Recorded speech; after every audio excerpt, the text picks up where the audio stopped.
Hey folks, Julian here. So this is a little bit of a weird episode. We ended up recording a full show, just like normal, but also nearly lost the first half of the recording. Turns out that didn't happen, but we were worried about that by the time we finished recording the episode. And then the next day, we actually scored an amazing interview with David Evans and Jimmy Roboz of Rulers of the Realm fame. This is something that we were trying to get done, but wasn't sure if it was going to happen, and then it did.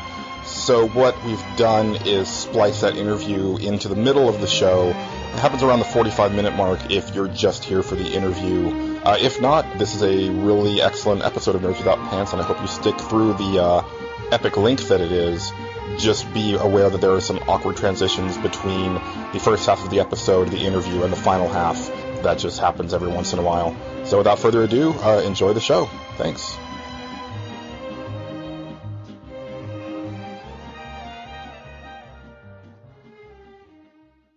This week on NWP, brand new year, same trio of jackasses.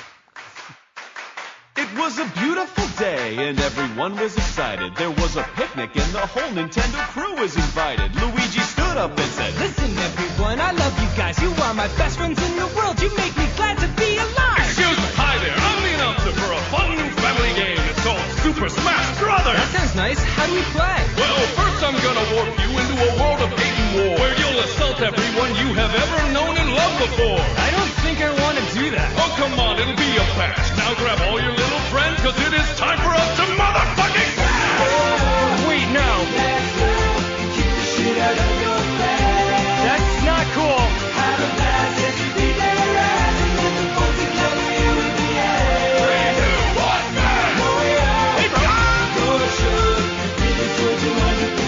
I need that sound!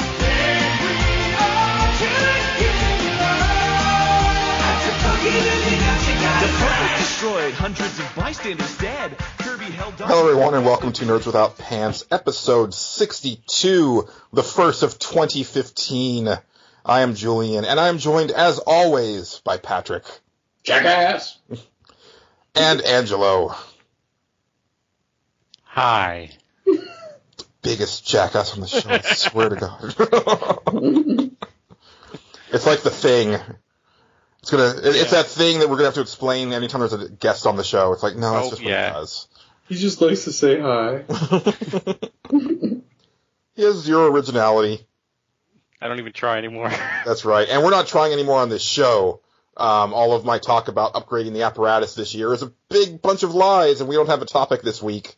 No, that's not true. The only reason that we don't have a topic is because it's been a full month, well, just about, since we were last sitting here recording an episode for you fine people.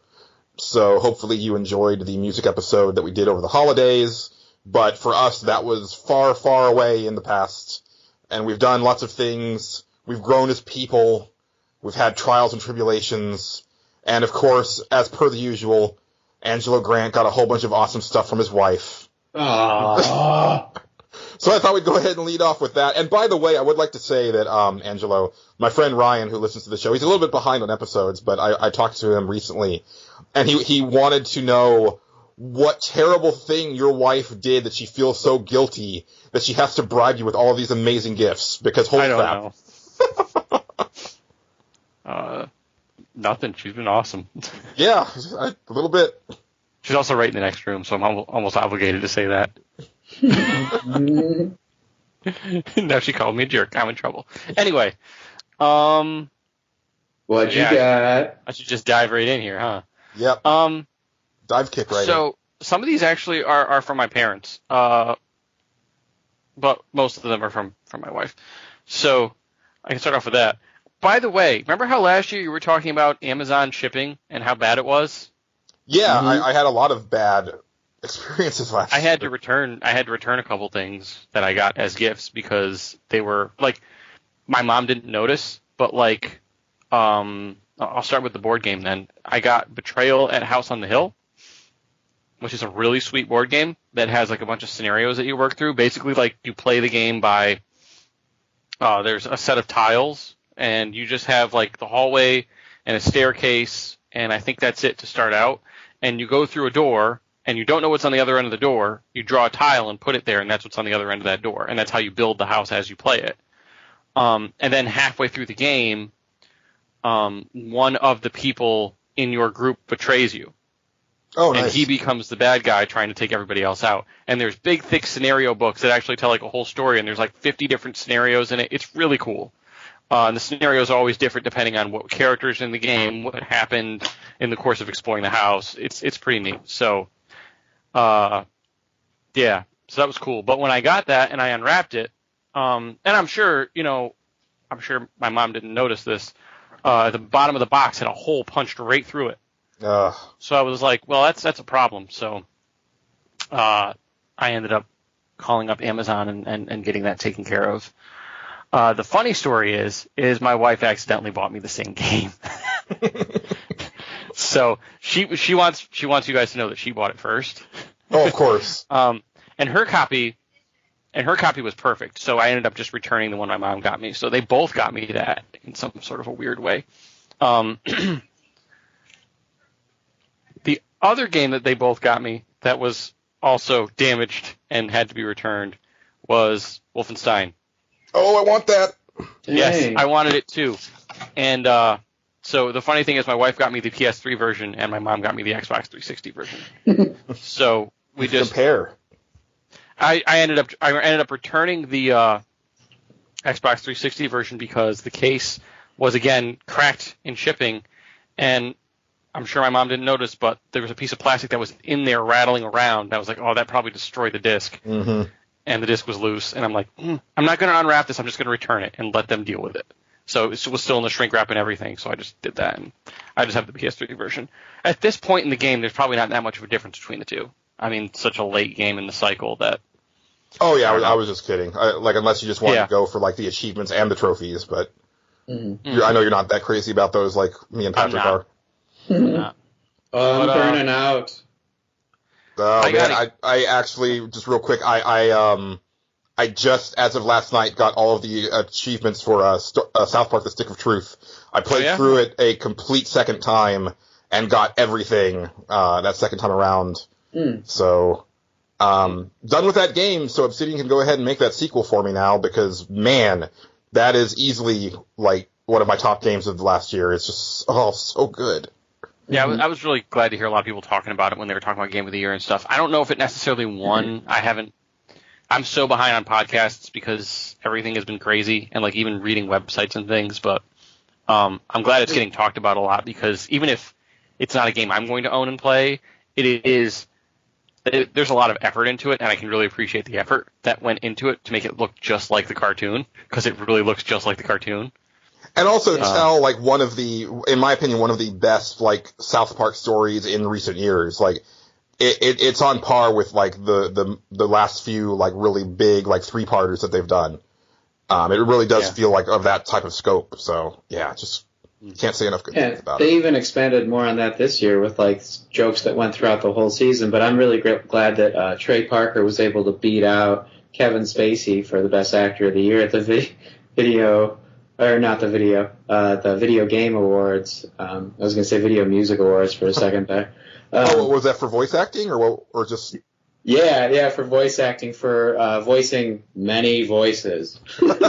And he goes up to the podium and he's like, you know why this is great, America?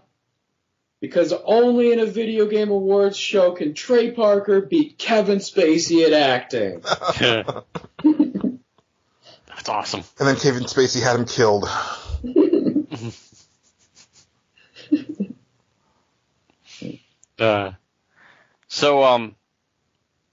Here, I'll keep going. Yes.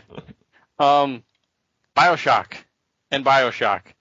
I did not own BioShock 2, and I was gifted the BioShock Ultimate Rapture Edition, which is BioShock with all the extra DLCs and stuff, and BioShock 2 with all the DLCs and stuff, which is great, because I wasn't too keen on BioShock 2, but I heard Minerva's Den is awesome, and now That's I have what I hear, yeah.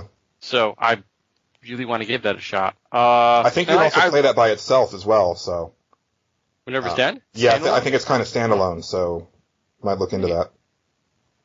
I still want to play BioShock 2. I don't own it. But, I lost steam on BioShock 2, like about, a third of the way through. I don't know.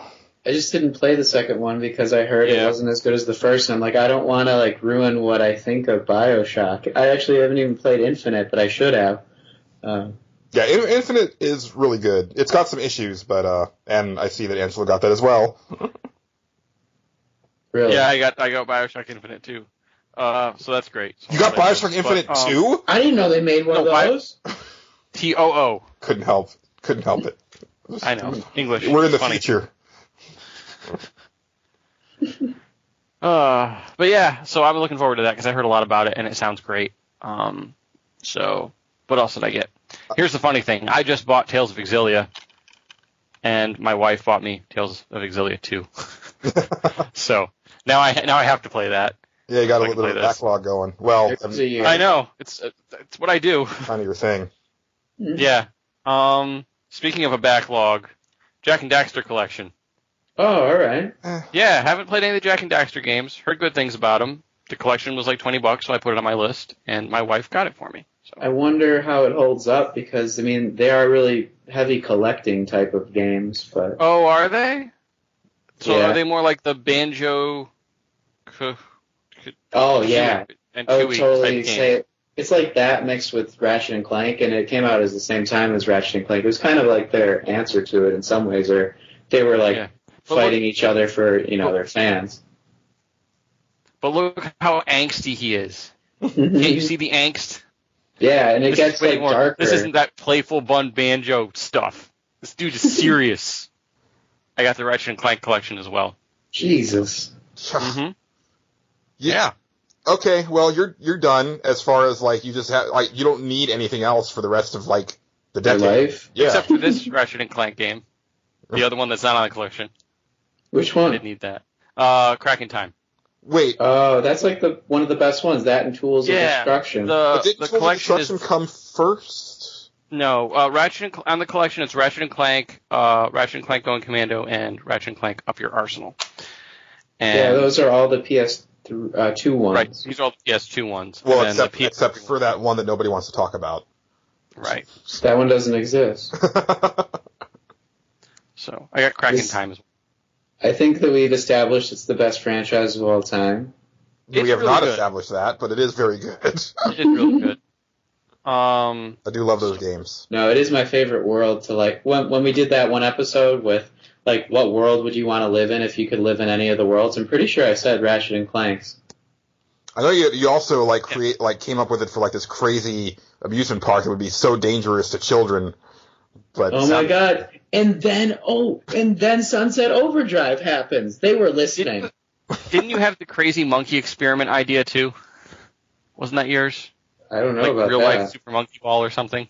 Yeah. That was definitely a Patrick idea. That was Patrick idea. Trying to make it happen. Yeah. So here's what's funny too is I have the original Dungeon Siege for PC. I did not have Dungeon Siege 2. I have never played it, but I was gifted Dungeon Siege 3. Oh. So I have that now. Play that with your wife. I will. Because otherwise you're going to have a bad time. Oh, really? Well, it's just as a one-player game, it's just very rote. But as a two-player game, I had a lot of fun with it. Is it still kind of Diablo-esque? Yes. Okay, cool. Yeah. That's all right. Yeah. Just without the story, right? The story is kind of even by Diablo standards, the story is kind of blah. And Diablo does not have a great story. No, but well, I mean, Diablo is really more these cutscenes are awesome and this game is awesome. Not so much this story is mind-blowing. I mean, the story's good in Diablo. But I don't ever recall playing Diablo and going wow, this story is amazing. I can't believe.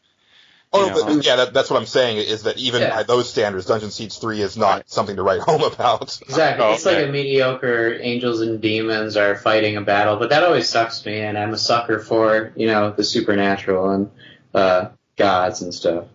Once you get past oh crap, I'm blanking on his name. The old man in Diablo 3, not Leoric. Anyway, once you get past the old man, like once he kicks it, everything gets a lot better because his voice actor in Diablo 3 is terrible. Mm-hmm. Deckard Cain, that's it.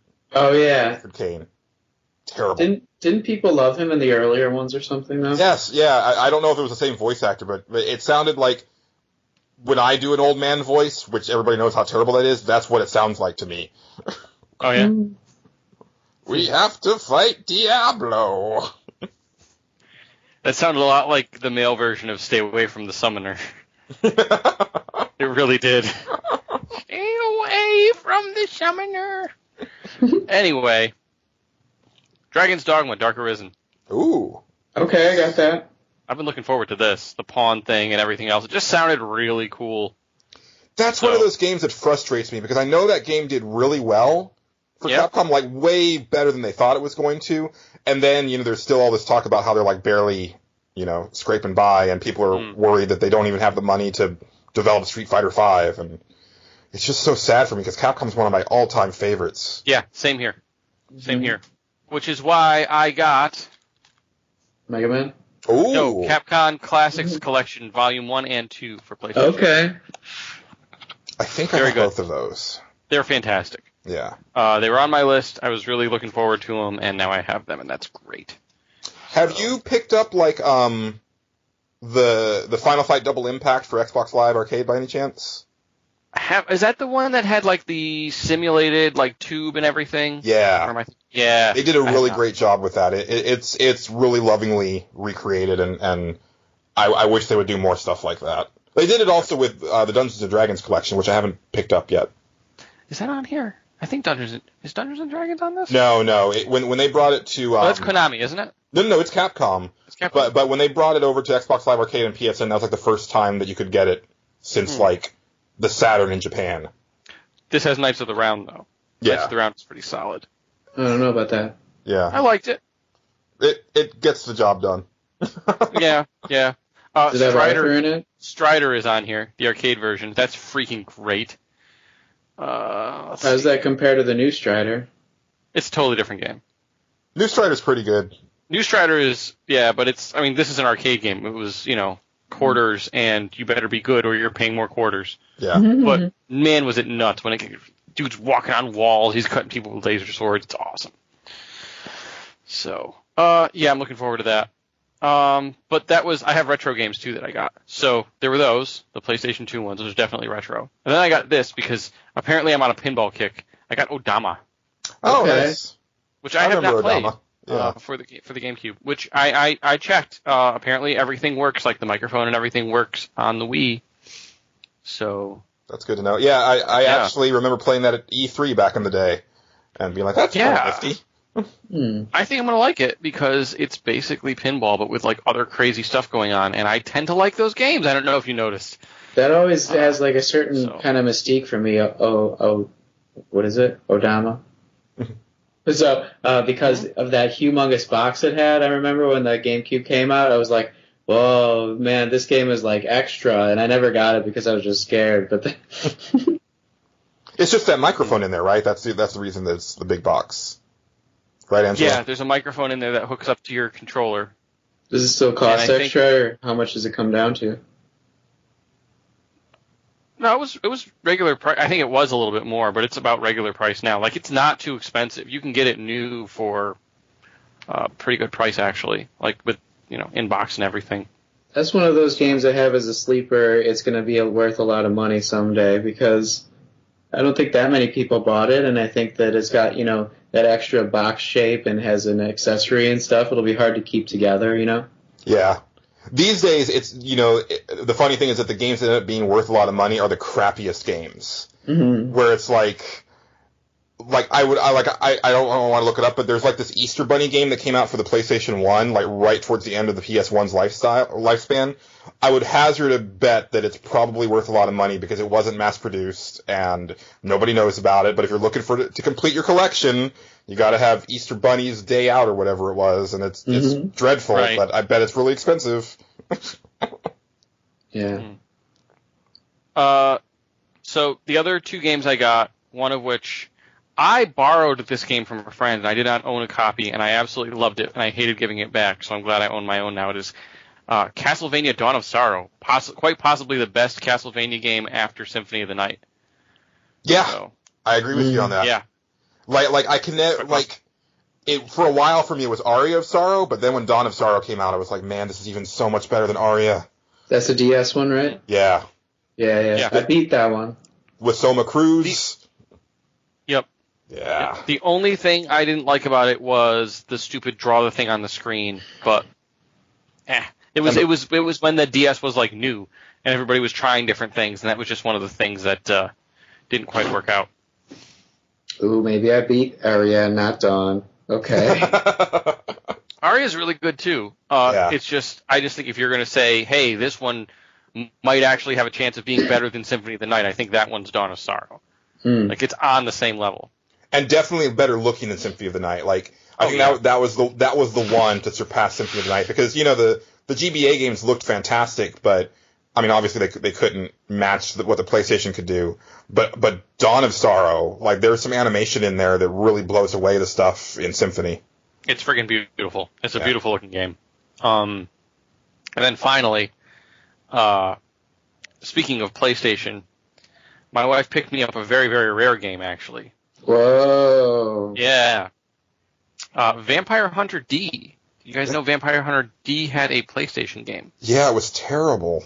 I know it's terrible. No, it's not terrible. It's actually, it falls in the middle. Like, if you know, okay, so, and this is just going off of people that I talk to, because I talk to people about this kind of stuff. And I also love Vampire Hunter D, so I don't care. You know people. It's very Resident Evil-ish. And Bad controls? Yeah, that's the thing. So if you can get around that, and if you might want to read a little bit about how to play it before just like throwing it in there and just going in blind, but it's pretty good. It's also Vampire Hunter D, so I don't know why people wouldn't want it, at least want it in their collection. I mean, it's nice. It's in great shape too. So. Okay, this isn't actually what I was remembering. I know that I played it at least in the store, but I remembered it as being like a 2D side-scrolling but pre-rendered game with like really crappy graphics. That's Zelda 2. I like Zelda 2. You're off this podcast. Oh my gosh, we've had this discussion. I actually have, like, of the Zelda games, Zelda 2 is actually pretty high. I actually put it higher than the original. A lot of people hate me for. And I really don't like Ocarina of Time. I mean, I'll give you Ocarina of Time, but I mean, the correct answer is Zelda 3. What about if you played Ocarina on 3DS, though, where you don't have to do the pause and put the boots on all the time in the water temple? No, right. Still. I mean, I appreciate Ocarina for what it did, and I mean, it's up there with Mario 64 as being like one of those most important games, like period. But like even back when it was new, like just oh man, that Mario 64 remake that the fans are gonna make, that looks so good. Like I saw the picture of Peach in 3D, and they're also adding multiplayer to it. I'm gonna have to play that like with some people. That was That was like the best game that I beat and got like all 121 stars without like cheating at all, because there was no internet and you couldn't.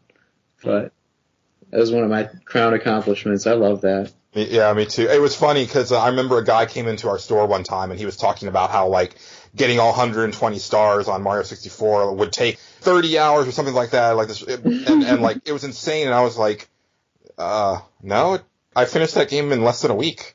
Did you really? I was younger, so maybe it was not that hard in real. Oh, no, it was tough, but I mean, that's like all that I did. You know, like I would get home from school and it was just Mario 64. But I mean, I would say probably total playtime was like 12 hours, you know, or something like that.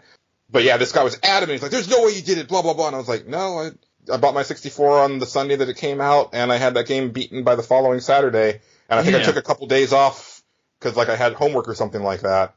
I think it took me like a few months, but obviously I was a lot younger than you guys, and well, not a lot, a little younger than you guys.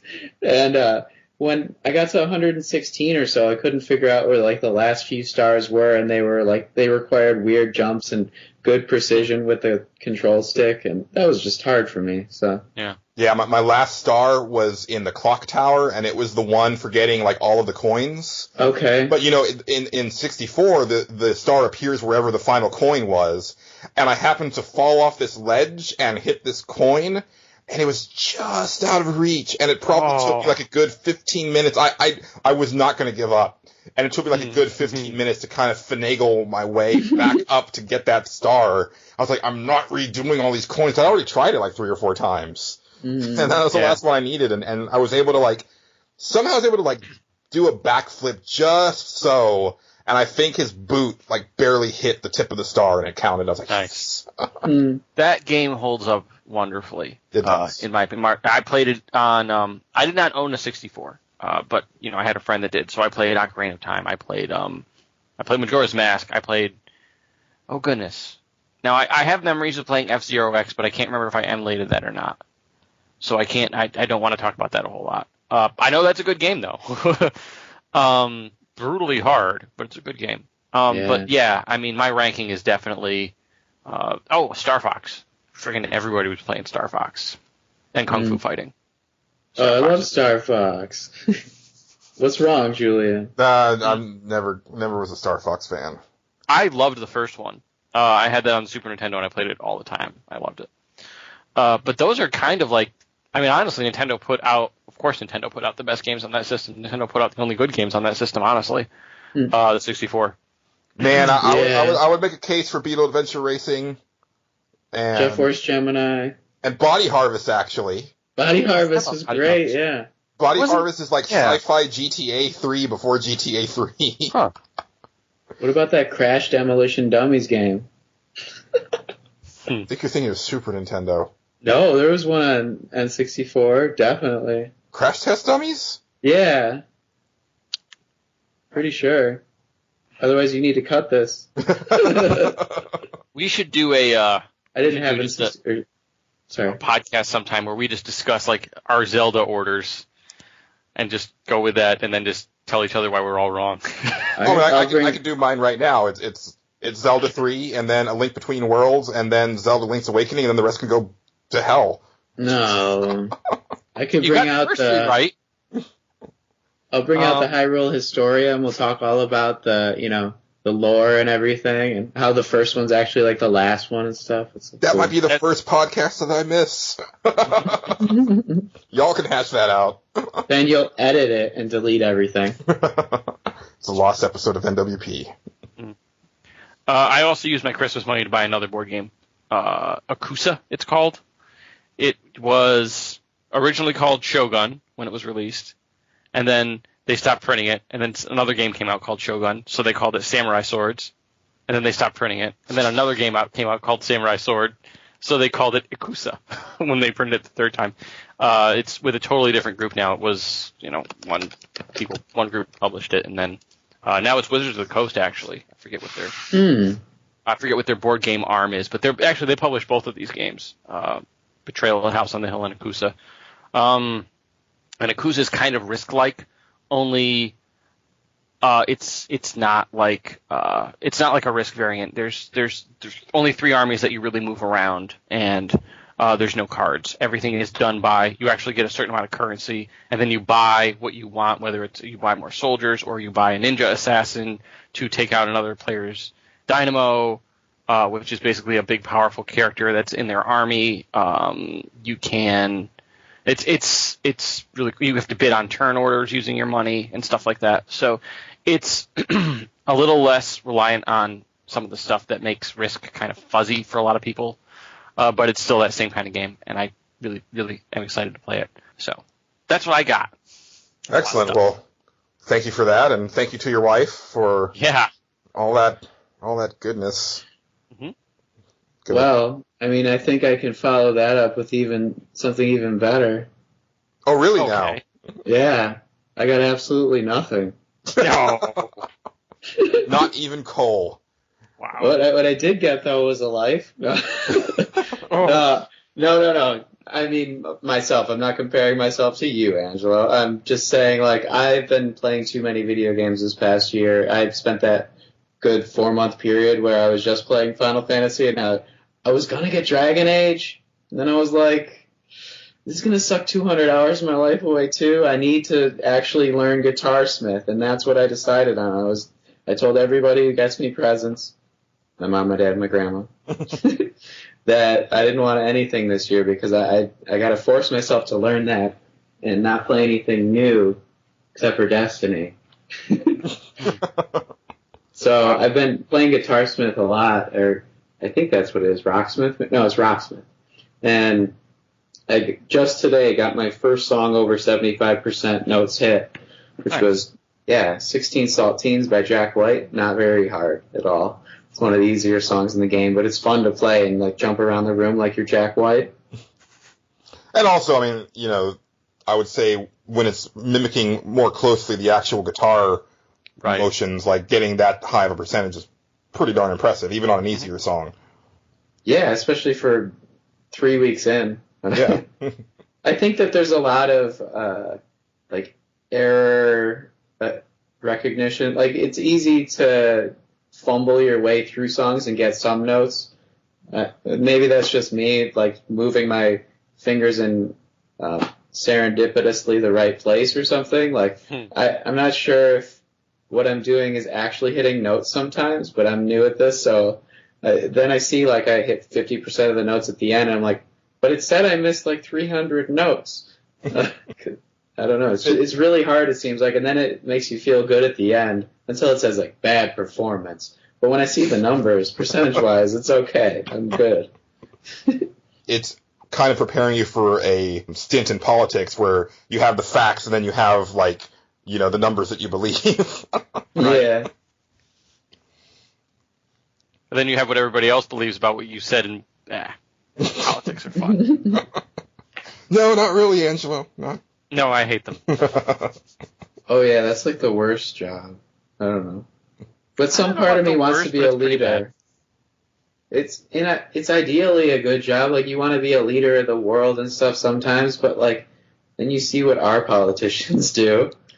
And, like, when they're sitting on their asses or not even getting to Congress to vote on a, like, bill that's being passed, it's like, how can you let that happen? How can we do anything to change that? We can't, because it's so bureaucratic. And it's also the best job, because all you have to do is work there for a couple months and you have a salary for life. All you have to do is literally show up, and sometimes not even. Yeah, you don't. And if you show up, you get to make an amendment that says you get a yacht or something like that. or you get to go golfing. I want to see that amendment. Yeah. There are some like that. Like, that's how they pass some bills. They pretty much bribe the other congressmen.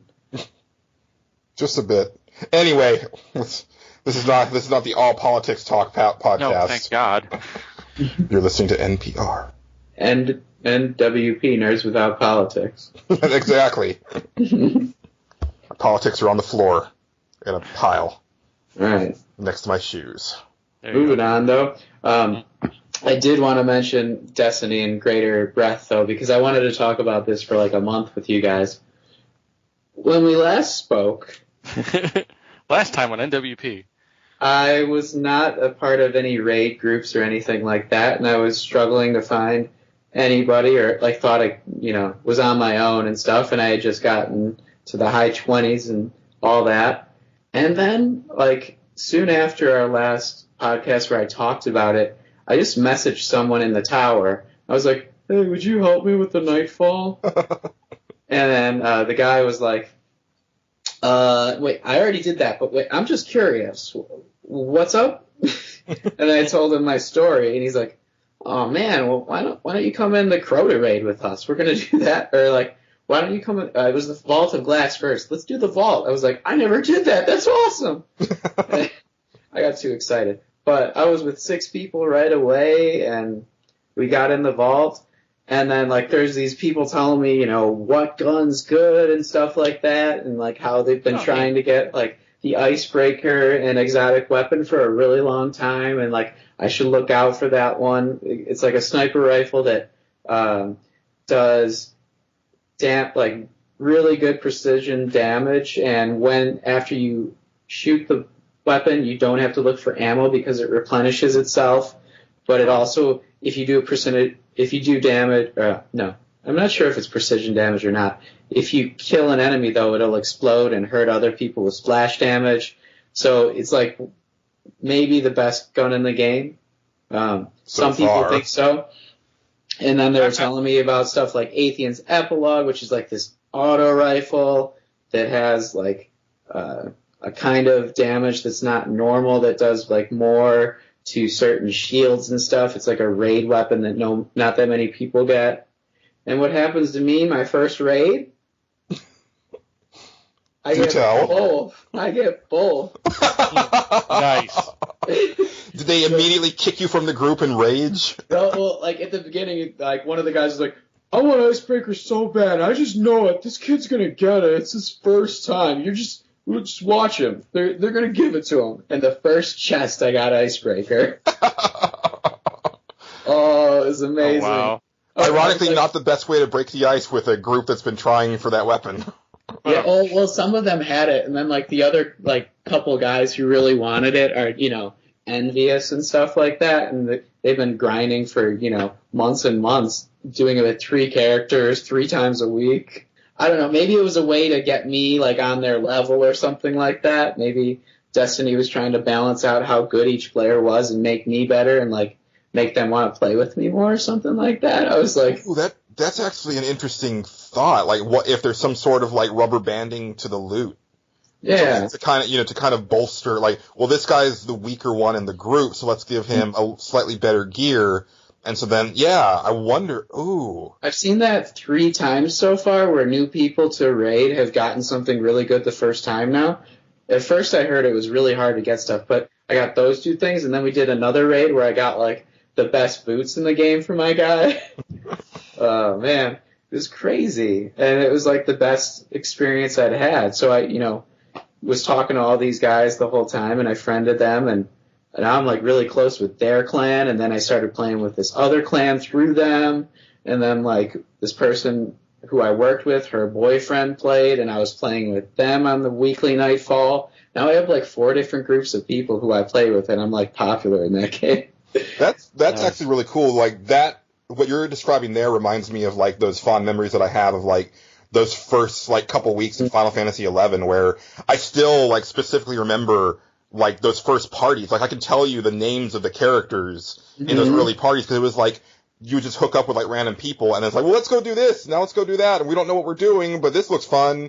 It's a party wipe, but we don't care because we're just having a blast, and right. Like I still remember that stuff. And like when you join those people for the first times, it's like they're asking you what you want to do, and they're so selfless, and I'm kind of like, wait, what? You want to do this with me even though you don't have to? And the guys are like, yeah, it's sort of like you want to pay it forward after a while. What I really think they're thinking is like, then you'll do something I want to do later on, Oh, there's definitely like both of that in those situations for sure. It'd be nice to everybody. Yeah, then I started doing the same thing too. Like, whenever someone asked me to do something or like asked me to join a party, I join it and try to help them out even if I don't need it, because you can always get more glimmer, you can always get more experience points, and who knows what else is going to drop. You can always talk to people. But I was thinking about like that Final Fantasy moment for you, because I think this was mine. Right? Yeah. It sounds like it. Like, but you got this big grin on your face, and you did not have that the last couple of times you talked about Destiny. No, like I love this game now, and it's not even because it's a game. It's more like Skype or something like that. Like you're doing you're shooting, all these enemies and stuff for long periods of time, but after a while it gets so automatic. You're just talking to each other and you kind of forget about it. And it's like instead of looking each other in the face on Skype, you're just looking at each other, save humanity. I mean, this podcast would be a ton more fun if I could pull left trigger and right trigger. Pretty much. Yeah, if like the people who are listening could pull left trigger and I would talk, right trigger Julian would talk, and then like the middle button on the PlayStation for Angelo or something like that, he'd have that little touch screen, you could zoom in on. You could wiggle them around. Pinch. Yeah. Pushing your head. They'd never pull the right trigger for me. Could tickle them. Well, you're trigger sensitive. You could push it in a little bit. So like less than a week later, though, not only did I get the Icebreaker, but I got like one of the best primary weapons in the game, which is like a handgun called the Last Word. And the reason I remember that right now is because this is the one that that name is great. It is. Yeah. That is a fantastic name. And when you go to the details, it has a quote by like some random guy who used this weapon or something in the game fictitiously, and it says, "Yours, not mine." But when you pull the right trigger down to like shoot, if you only pull it a little bit, you can see that this is like a pistol, and you can see the actual thing cock in the back just a little bit. It comes out and then after that, if you pull it a little bit more, the guy's hand comes up and you like shoots to feather it like a revolver. Sweet. And it's the only gun that does that. That's but awesome. Not only that, every time you bring it out, he flips the gun like he's in the West or something like that, and no other gun does that in the game. I'm just listening to Revolver Ocelot saying, "I love reloading." Oh, and I have to a lot because there's only 6 shots. But damn, does that do a lot of damage. And it has bonus accuracy without zooming in. So, like, I can run around really fast with it. People, like, one of my friends really wanted that, too. Let me just say to anybody who has Destiny, by the way, use that in PvP, or use any handgun in PvP. Before I had that gun, I never went on a 5-kill streak. After I got that gun, day 1, I went on 4 or 5-kill streaks. Wow. And am I correct in assuming that you're actually having that thing where people ask you about the guns you have, and you're like, well, let me tell you a story about where I got this gun? Yeah. Because that's actually what, like, the Destiny people were pitching, like, before the game came out. Like, oh, well, you know, you'll see somebody with an amazing rifle, and you'll be like, well, where did you get that? It's like, and then they'll tell you the story of how they got this gun, and blah, blah, blah, and it sounded so cool. And it's, like, up until right now, I've never heard anybody actually, like, admit to having that, so that's really cool. Yeah, well, once you get your first couple exotics or something like that, it's like, oh, this is where it dropped. Oh, my God, this is great. This is the moment. Like, I've been waiting for this for 35 hours. Or Yeah, I don't Patrick, even know. You're actually making me kind of want to pop that disc in instead of trading it in. Like, one of my friends named Rhino, he has 420-something hours in that game last I checked, and that was at Christmas. I mean, I think it counts idle time, too, but, like, that means he still has it, you know, on, and he's in the game that long. It's crazy. And I've seen, like, the guns that he has everything that I don't have and more. Like, I mean, I have a lot of guns now. I played it pretty much exclusively for the 2 weeks I was on break for Christmas vacation. But, man, that guy has nothing else to do. And a lot of people are like that, and I found those people, and those are the people who I kind of play with sometimes now. It's great. I was going to say that was kind of crazy, but then I just did the math, and I've played Final Fantasy XI for at least 1,700 hours. Ooh. Wow. At least. So. Well, this game has been out less than a year, though. This is true. Yeah, this is over a decade. He doesn't have a job. No, he doesn't. Well, he has a job, but it's not legal. Well, there you go. Friend of yours, huh? Online. Moving on. Anything else you got up to, Patrick? Let's see. Well, we did get those PS Plus offerings. Did you guys play any of them yet? Like Infamous First Light or The Swapper? We got DuckTales Remastered for free. So happy I didn't buy that. Oh, nice. Oh, is that on PS Play Plus? it? No, but I have in the past. You know, I beat that game when I was a kid and stuff. I love to play. I'm going to have to fire up the PS3 and get that. Yeah, I got to do that too. I haven't even got the chance to play Swapper, and that's the one I want to play the most probably this month. After I revisit my nostalgia. Yeah, it's solid. Like, it's a really good game. Definitely play it. I've heard nothing but great things about it. It's kind of funny because 2014 was a really disappointing year overall for me, like gaming-wise. And I came, like, as I was replaying Stick of Truth, I was looking on my hard drive for my 360 because I'm still subscribed to Xbox Live Gold, so I've been getting most of the free games because there's 2 every month. You know, sometimes I forget to log in and look, and other times it's like, well, I don't want that. That's crap. Like, I think right now it's like some ATV game. I'm not even going to bother. Oh, this one has The Witcher 2. Oh, that might be later in the month, but right now it's ATV. Oh, okay. Yeah. But I was going to say, like, I actually wanted to tout Xbox Live's horn for a second there and be like, you actually beat PlayStation for 1 month because... Oh, dude, Witcher 2's coming out. I'm totally playing that because I can't play it on my laptop. Yeah, I don't know how to beat the first part on my computer, and I bet you it would be a lot easier if they tell you what the controls are on your controller. Well, you know mine how is to cast actually spells. Mine is a performance thing. Like, it just won't run very well. I think it's going in like single-digit frames or something like that. No, mine's a performance thing too. I'm not good at it, and I need to perform. Different type of performance issue. Yeah. But like with The Witcher 3 coming out soon, like that's the kind of game you should put out for free, and Xbox might be kind of learning like what to do. Oh, absolutely. Yeah, that's good stuff. So yeah, and that's what I was looking at, and I've decided that I'm going to try to play some last gen stuff for a while because current gen stuff is not doing it for me. I don't believe this tale, but it is fitting of our realm. Conflict is endless. And there hasn't been a king or upstart that doesn't claim to be one of the 3 warriors incarnate. They always promise the same thing. A war on tyranny. War is tyranny. It took my family, my village, my childhood. Excuse me? I gave up family, home, for the honor of fighting in the name of the 3 warriors. I am a keeper of charms and sworn protector of the realm of man. A ragged lot. I'll wager someone here might know a thing or two about outlaws. I don't disappoint. If we run into trouble, stand clear and enjoy the show. Alrighty, so after that little interlude, I am actually going to hand reins of this episode over to our good friend Angelo, because he was the amazing, tenacious guy that he was to score not 1, but 2 incredible people who worked on Rollers of the Realm, which is probably the Nerds Without Pants Game of the Year. Patrick might fight you over FIFA, I don't know. Without further ado, Angelo, go ahead and let us know who is here and why we're here and what we're going to do. All right, so I'm here with Jamie. Jamie, is it Roboz? Is that how you would say that? Or Roboz. Roboz. Okay, sorry. That's I asked that before we record. I thought.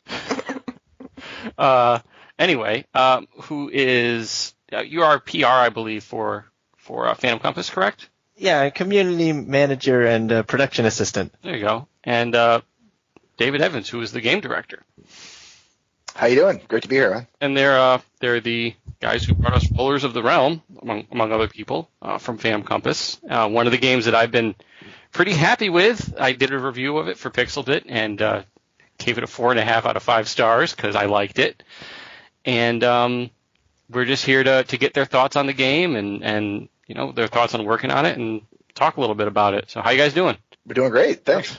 Very good, thank you. So I guess to start off, where did you guys get this idea? I know a little bit about some NES influences there if you want to talk about that. But yeah, no, that's where we'll start. I wish there was a more romantic sort of, that we were, on a mountain somewhere and something came down from above and we were just hit with this amazing idea.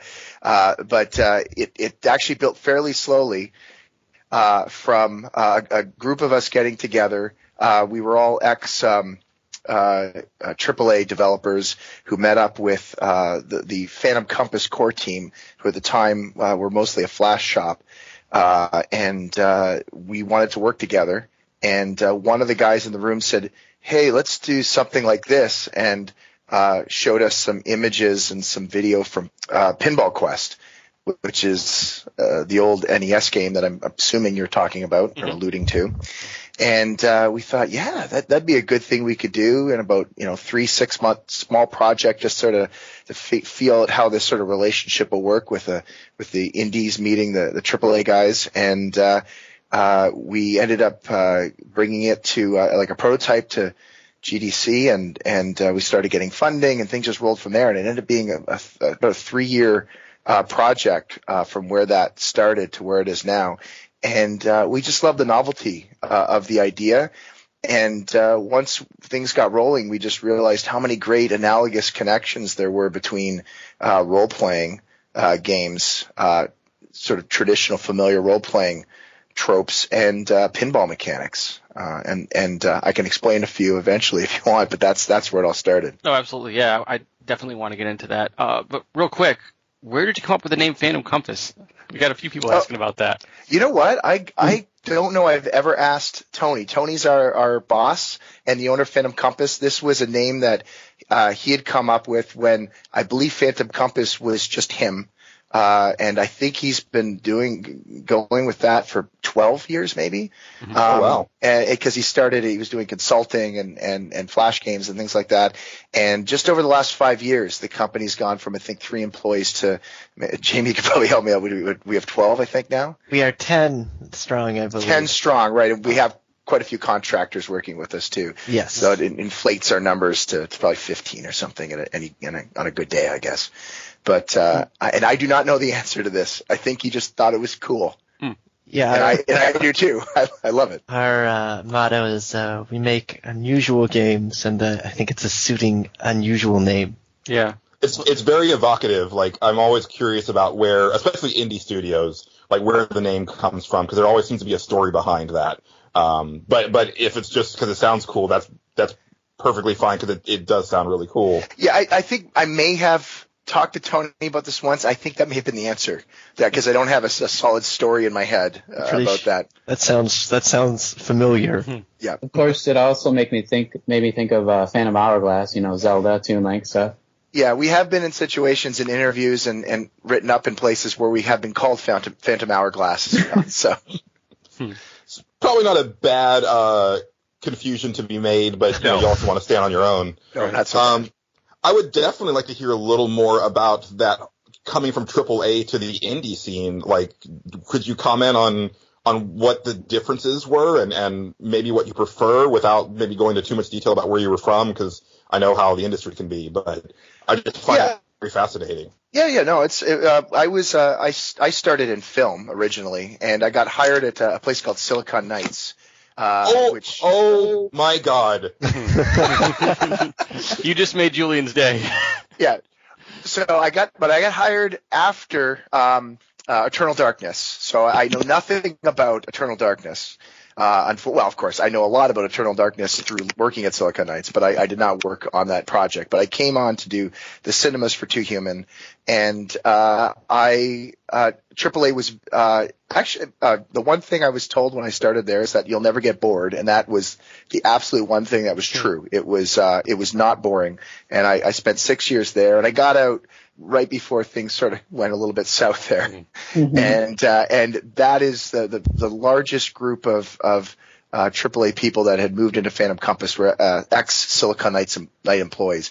And one of the issues we ended up having was I was not one of these people, but a lot of people ended up working on the other game that never came out. There was several projects sort of on the back burners that never saw the light of day, and very little of their material was something they could show. So they came out, some of these guys have been here like 12 years and had very little to show of their work. I had stuff to show, but I didn't have any design credits, and I was really looking to get into writing and design. So the opportunity to work in the indie world was super exciting to me, because there's so many less top-down pressures on you to come up with stuff and to do things, and there's very few corporate limitations or marketing limitations, and the one thing I was quite happy with Rollers of the Realm is we got to come up with a game that has a lot of female characters that aren't pandering to certain markets, which was something that I always wanted to do, because I found it a bit stifling. And it didn't come from internal stuff at Silicon Knights usually. It was mostly the kind of stuff you had to deal with people's expectations and stuff. So I don't know if I answered your question, but that's my personal experience in moving from AAA to indie, is just that relief to be able to do sort of what you want to do. I definitely get that vibe from a lot of people that move to the indies, and I just have to say, just as a fan, like, the fact that I'm talking to someone who's like one step removed from Dennis Dyack is one of the greatest moments in this podcast for me, because no joke, like Silicon Knights was one of my favorite developers, and like even up until the end, I had huge respect for everything at that company. And one of these days, I want to write a book about that studio because I just think it's a fascinating story. And yeah, like that's I was wondering, I was like, well, they're in Canada. Maybe they know somebody who worked at Silicon Knights, but this is like so much better than I could have dreamed. I take it you're a fan of Eternal Darkness. Not. I'm railroading this conversation away from our game, but I'm assuming that's. It started with Legacy of Kain. Oh yeah, right. Of course, that would be the other big one for sure. That was definitely the thing for me. Also because that was the first time where I played a game where it said like, you know, this was created by this studio, and then there was all of that like legal kerfluffle later on with Crystal Dynamics for the sequels and stuff. And I was even at the beginning, I was like, well, it clearly says that Silicon Knights made this game and created the assets and the characters and everything, so it seems pretty cut and dry. But no, I've always been a big fan. Anytime that Dennis Dyack would make an appearance on a show or on a podcast, I was just completely enamored. Like everything that he would say just made so much sense to me and rang so true. Even, you know, he would get a little hyperbolic and a little, you know, heated, but I could always kind of get to the point of what he was saying. Yeah. And I think that a lot of people lost the message, but if they were really paying attention, he was actually predicting a lot of stuff that people should have been paying more attention to. So big respect for him. And yes, so. But we should, you know, talk more about Rollers of the Realm. And I apologize, Angelo. Yes, right. Couldn't help geeking out for a sec. It's all good. So real quick, did you guys play a lot of pinball as well? Like I in my mind, you guys had like pinball tables in the office that you'd play on every once in a while or something like that. I don't know if that was quite how things broke down, but we wish. Sorry, go ahead, Jamie. I played a lot of Zen pinball leading up to working at Phantom Compass, and while working on rollers, and I think working on Rollers of the Realm has had a lasting effect where now I gravitate towards pinball machines wherever I am all the time. I have to play every pinball machine I see now. So we weren't fortunate enough to have anything in the office or even really around town.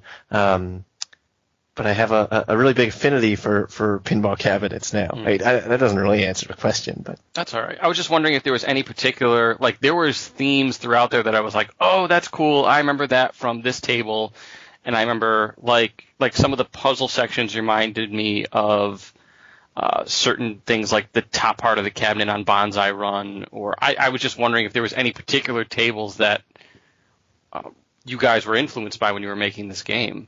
Well, I think we took our cues from all the we basically sat down and said, okay, what are all the general things you see on tables? And to be honest, I can't think of a specific table other than the fact that they tend to share these things like special high bonus areas and the types of areas where there's certain slots where things light up and these sorts of things.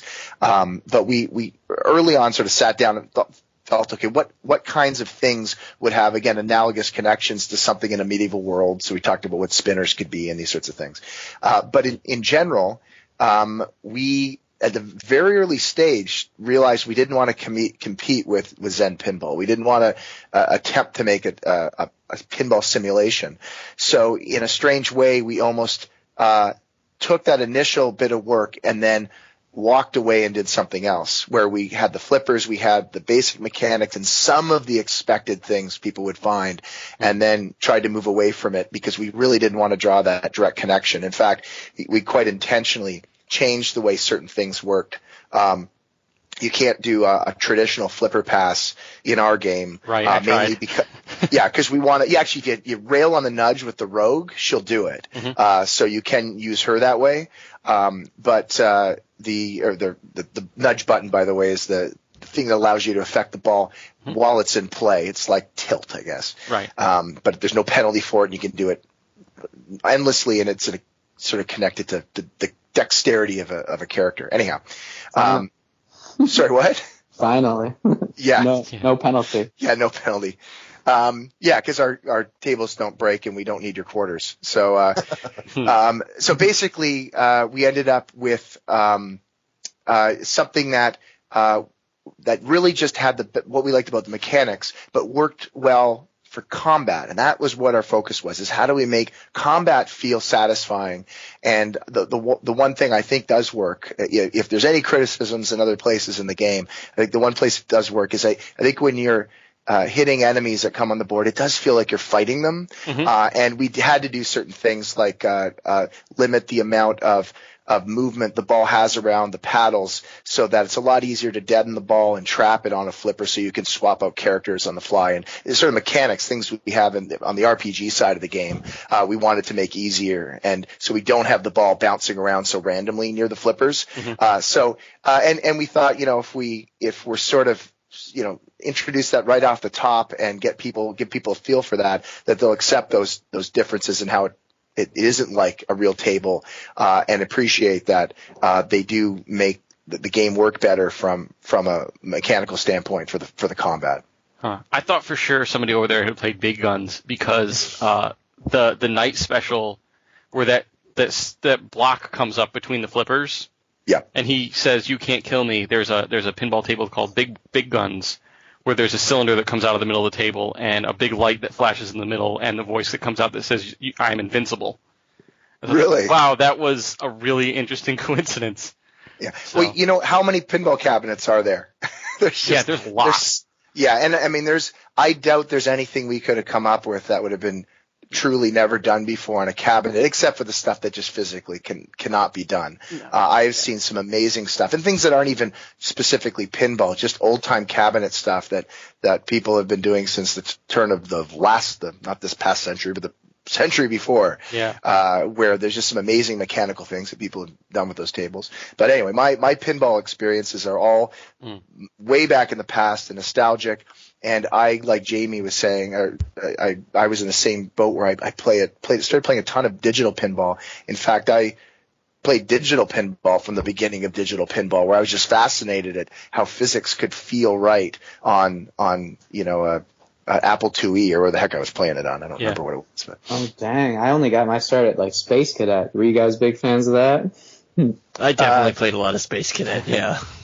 I was going to say, I'm just surprised because some of that stuff, there's the graveyard level where there's, it's almost like a pre-mechanical pin where there's all those literal pins coming out, and you have to steer the ball through them to get what you need out of the middle of there. And I was like, oh my gosh, they went all the way back to like pre-war pinball type games, and that was pretty neat, I thought. Where you just shot, I think you just launched. There were no flippers. That was a big, the flippers are ours, but that was the big novelty, is you would just shoot it up to the top, and it would just sort of randomly, I guess pachinko is the thing now, randomly move down, and you would get points depending on where the ball eventually ended up. It was like reverse skeet shooting or something. Not skeet shooting, a skeet ball. That's what it sort of felt like.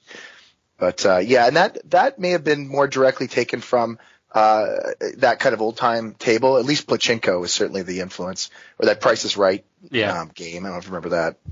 That's the best part. That's all evolved too. So that's kind of it just comes full circle. And then there was the just all sorts of different things that you've seen on pinball tables. I'm like, oh geez, and just in my mind that you guys had this whole arcade with all these different pinball tables in them, and you're just pulling ideas. It's kind of neat. Just the internet. Yeah.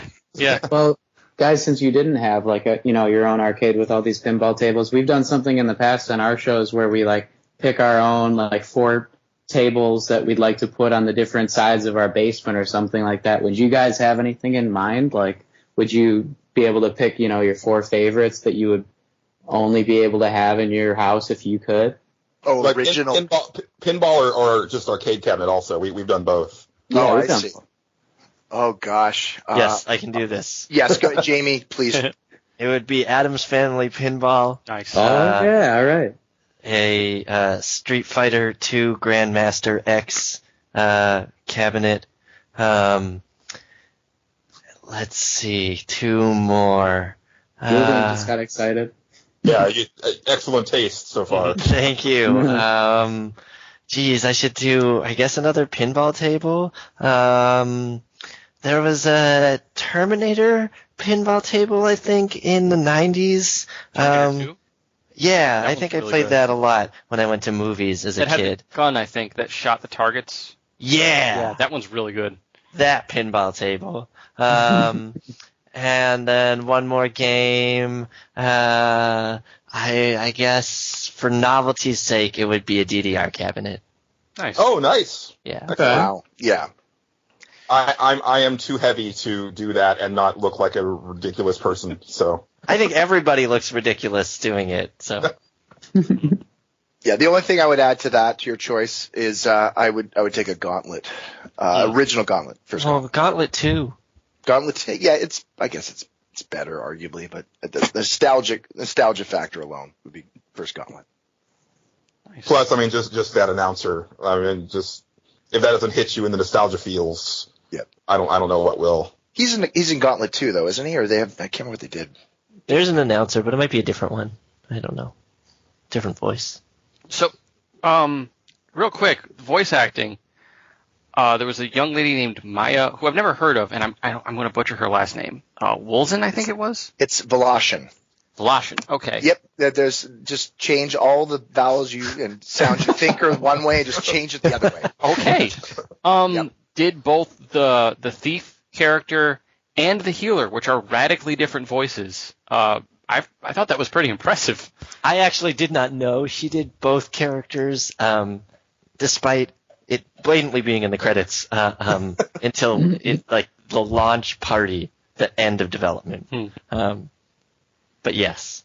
Yeah, no, she was fantastic. She's an actress or an actor from Toronto, and we were just very fortunate to get her. We put out a huge call for actors. I again come from a film background, so I take this fairly seriously, and we do have a decent acting pool in Toronto, and we're looking for people who, for some of the characters, people that would have naturally the accents I was looking for, like an Irish accent and North African accents and Middle Eastern accents. And in most cases, I did find actors, and she auditioned for the Rogue, and she was also the best, did the best voice take for the healer as well. So we cast her in both roles, and she's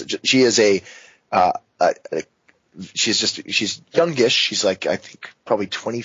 Oh, I shouldn't say her age. What kind of person am I? But she's young and very talented, and she's going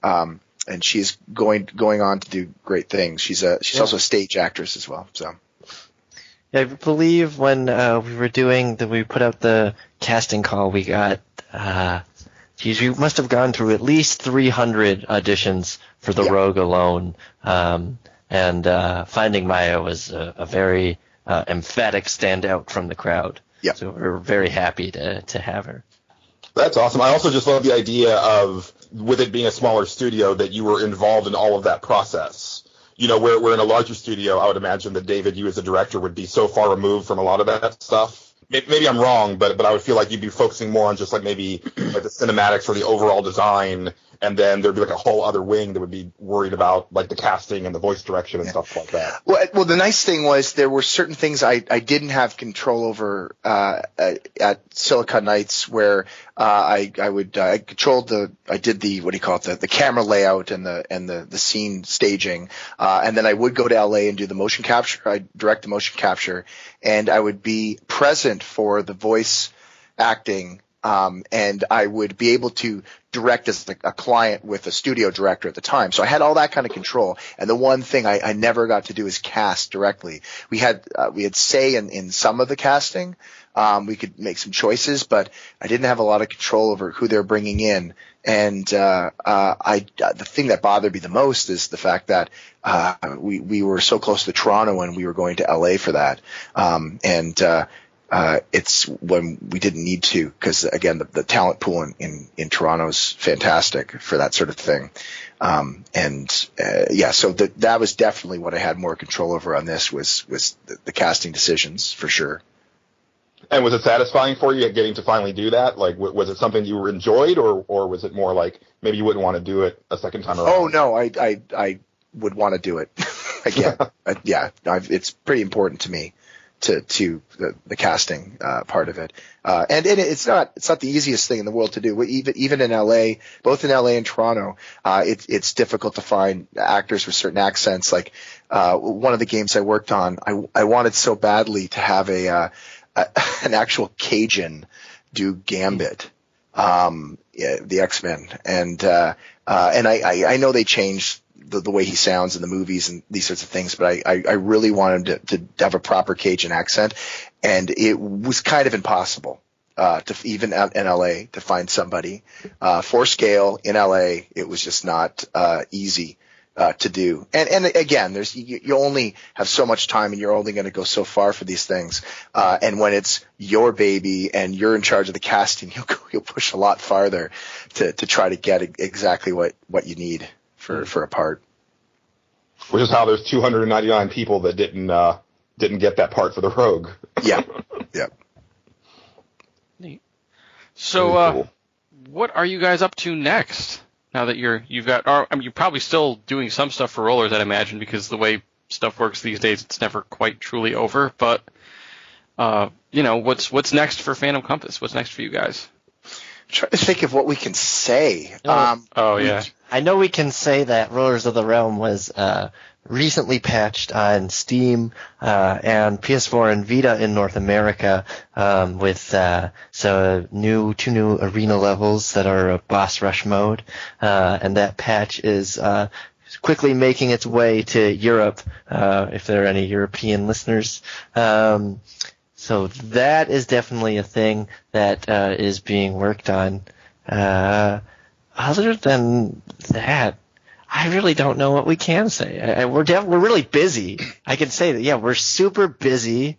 We have a few projects in the works, and one of them is a certain amount of information is available in Canada because of the funding we're getting. But all I will say is it doesn't involve ball physics, and so we're quite excited to do some more similar things, and also take what we've learned from Rollers and continue moving forward. I should have said rolling on or something like that. But we got you covered in the title of the episode. Don't worry. Yeah. Is there any chance you guys will revisit this concept in the future, like maybe with a sequel or with something else? I mean. I would love to, and again, that's the kind of stuff we're thinking about right now. So I definitely know that there were things planned during the development of Rollers and stories that we wanted to tell that we didn't get a chance to, that we're definitely hoping we'll have the chance to do so in the future. Yes. Nice. Excellent. Now, Jamie, being the community manager, I mean, I'm sure you had to do a lot of just kind of in the trenches getting the word out, like before the game was coming out, but is that still a thing that you're very much involved with now that the game is shipped, or? Yeah, I definitely think shout out to Atlas is more than obligatory. It's certainly deserved. They helped out a lot with PR. They put us on their newsletter. They represented us at the places we couldn't go to. Now that the game's shipped, we're definitely still hoping to represent the game at some places. I can't confirm if we'll be anywhere like PAX East or PAX Prime or anything like that, but we would very much so like to be. So we're definitely still planning on getting the word out. As for me, every day, I try to tell people about Rollers of the Realm. Hey, you, random listener, if you haven't played Rollers of the Realm yet, you should play it. It's pretty great. There's a good chance if you're listening to this, you've probably been like, oh, it is awesome. I should play it. But in case you haven't, you can do that now. I almost forgot. I had this on my list, and this was one of the personal things I noticed from some of the earlier versions of the game to the one that launched. The knight used to be a little more affected by his alcohol consumption than he was in the final version of the game. That seemed to when did that? Was there like a conscious decision, like, oh, it's just too hard to have him kind of tip around the play field randomly? Did it make it too hard? Was there like some feedback from players on that? And yeah, I'm trying to think if do you know when you played the game initially? Or what version you played on? I saw that was based on the video that I mentioned earlier of other people playing the game, where they had the knight would every once in a while just make a noise and kind of move off to the side a little bit, just a little. Yeah, bit. I don't think we've changed the actual effect that has, but one thing we did do for people who had played earlier versions of the game and had played farther into the game is we do he sobers up throughout the idea was he sobers up throughout the game. But we do turn his drunkenness off as you head into the second chapter. So and the main decision was that I felt anyway that you get the idea that I like the idea when physical mechanical things or things that are purely design based somehow support the story in some way. So I thought it was I liked the fact that it was novel and interesting that he wobbled around at the beginning of the game, and again it may not be as what do you call it, apparent as you had expected. Yeah. But the idea that you would understand this idea that he was drunk, you would see it and you would be reminded of it. But after a certain point, the story point's made, and I felt that after the first chapter, we can sober him up. And he actually, later on in the game, this isn't really a spoiler, but he relapses, and there's a couple boards you play, if you play with him in the last few boards, and again, because you have so many characters by then, and you could cycle through different characters, you don't have to play with them in that section, you will notice that he's become drunk again.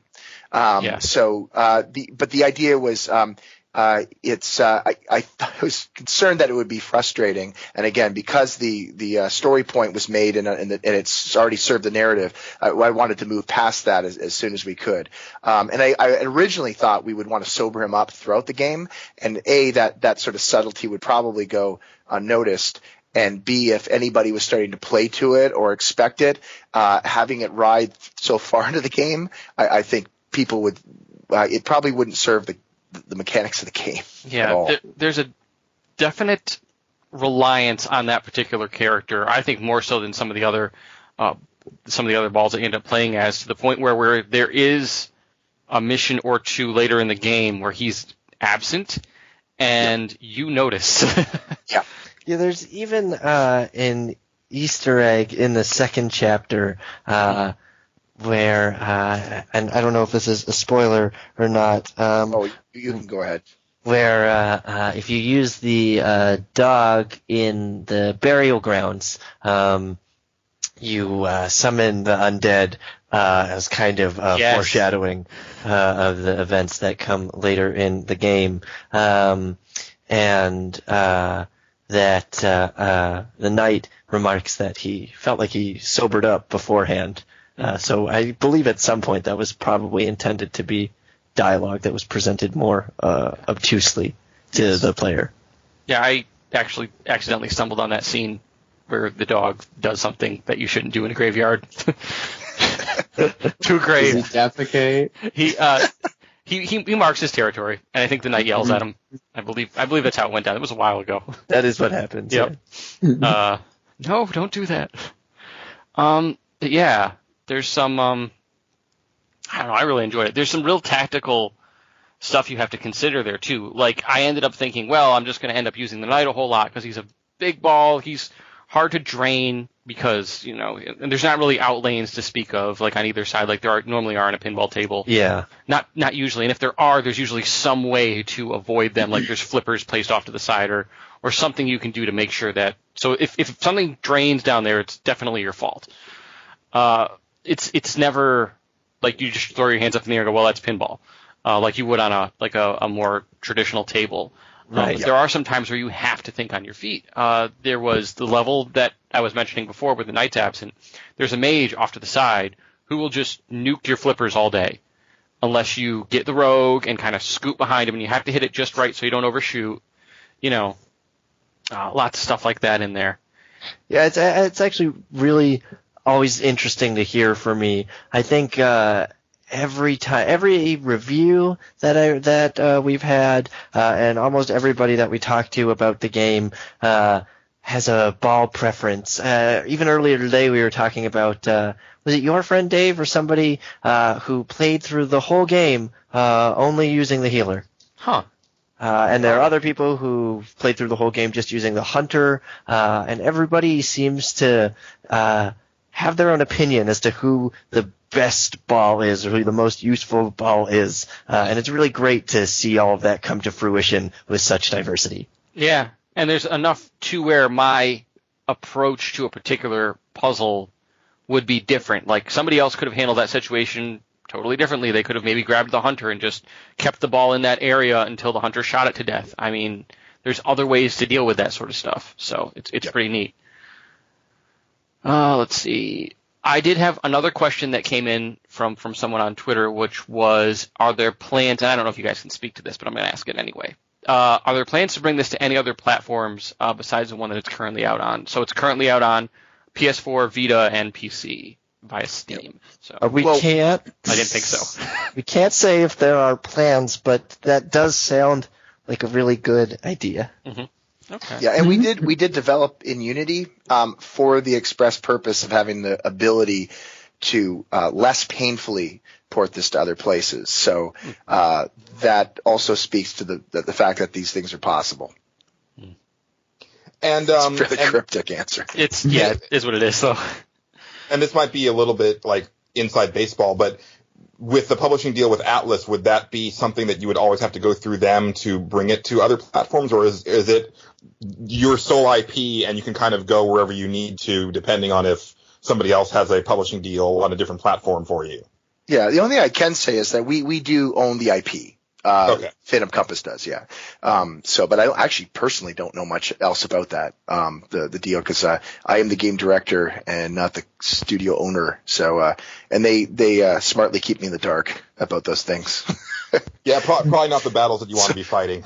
Yeah, exactly. And you know what? That kind of division of labor and just mental taxing stuff is so important.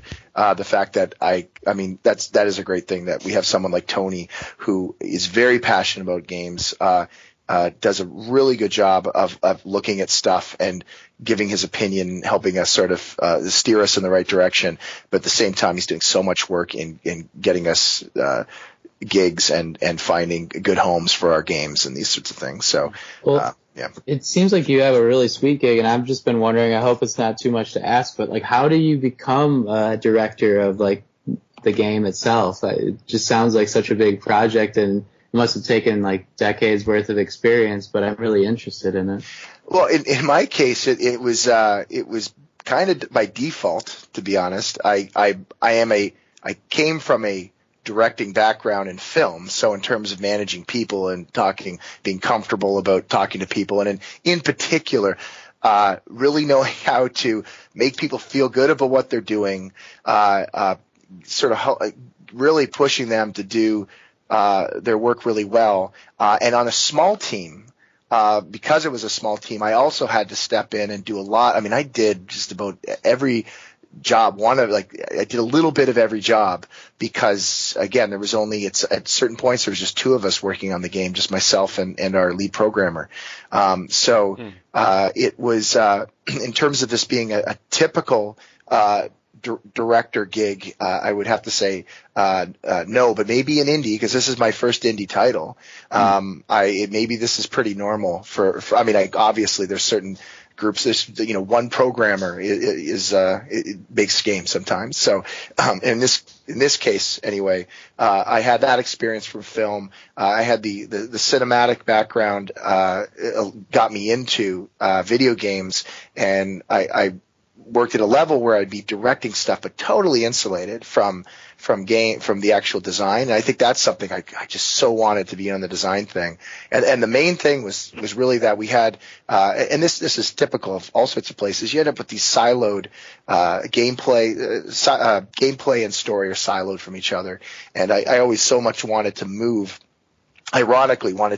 not have as much cinema in games. I'm being paid to do these cinemas, but I'm like, how could we move this into the gameplay? How can we, this whole scene that we're trying to establish, this relationship between these two characters, why can't we just have them playing, fighting alongside each other, and this whole dialogue or this understanding comes out through battle chatter and just simple things, and that really made me want to go in and work in design. So for me, it was an opportunity to do what I do, which is the writing and that sort of thing, but at the same time, get some actually. This game started as a design portfolio thing for me, and then the guy the guy that said, "Hey, let's do Pinball Quest." I think for about 2 weeks, we thought, okay, he'll be the director because he came up with the idea. And then he got hired by what's the studio? Went to Montreal, and he's an animator. This is Tom Behrens. Became he was an animator and continued to be an animator in Montreal, and he and his wife got jobs there. So I'm like, well, I guess I'll do this. And then that's where it sort of came. I thought maybe Tony and I would do it, but Tony became very busy with running his company, so I ended up picking up the reins because I had that kind of background. But it was my first design gig. Which was amazing, being around it for 2 titles, but really getting a chance to play with something, and it was so much fun. There's a whole lot of, and even that storytelling you were talking about, like some of that you can tell it on a pinball table, but you don't want to stop the action every 2 minutes to have a dialogue necessarily. You want to let the game sort of play. Yeah. But at the same time, just the fact that you are, like I was saying, you come to rely on your party. You cannot just have one ball do all the work. Even if the healer is your favorite ball, you have to switch to the rogue to get into certain places and to just do some maneuvers that the healer just isn't capable of. Yeah. And the healer is going to bounce off everything. So if you have to plow your way through something, you're going to need the knight. And then that reliance, even if the party isn't talking about, hey, let's camp here and I'll make dinner for you tonight and you can do this and blah, blah, blah. The kind of banter that happens in, like, say, a Tales game or something like that.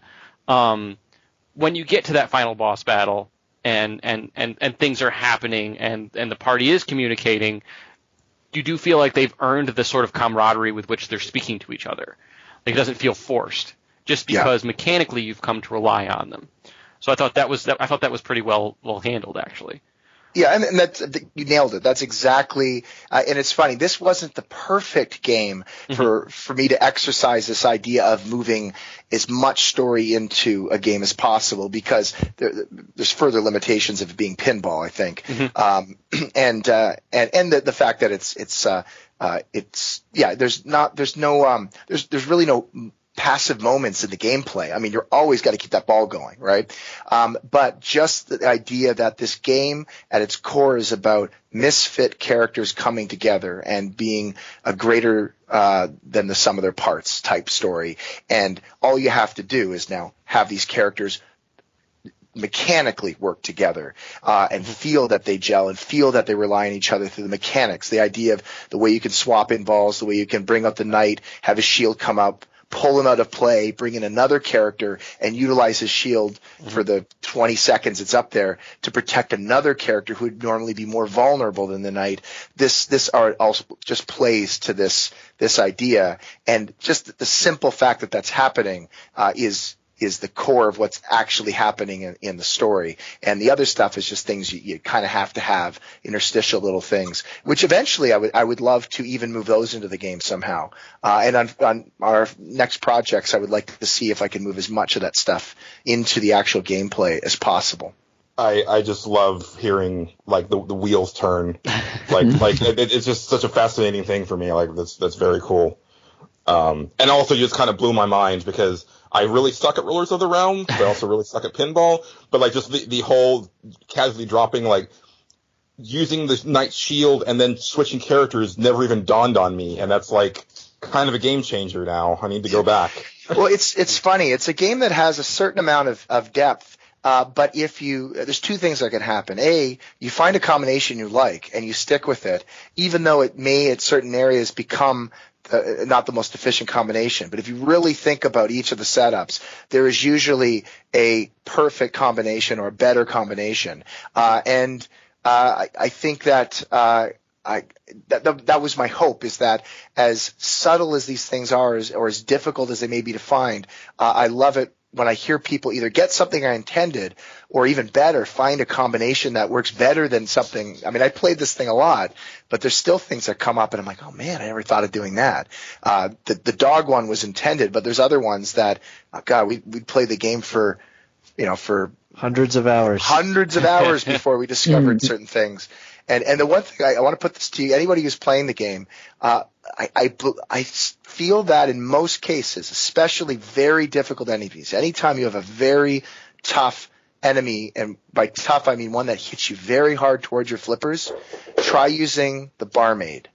She is meant to be very subversively one of the best characters to fight very tough enemies with, and she's usually the last go-to for a lot of people.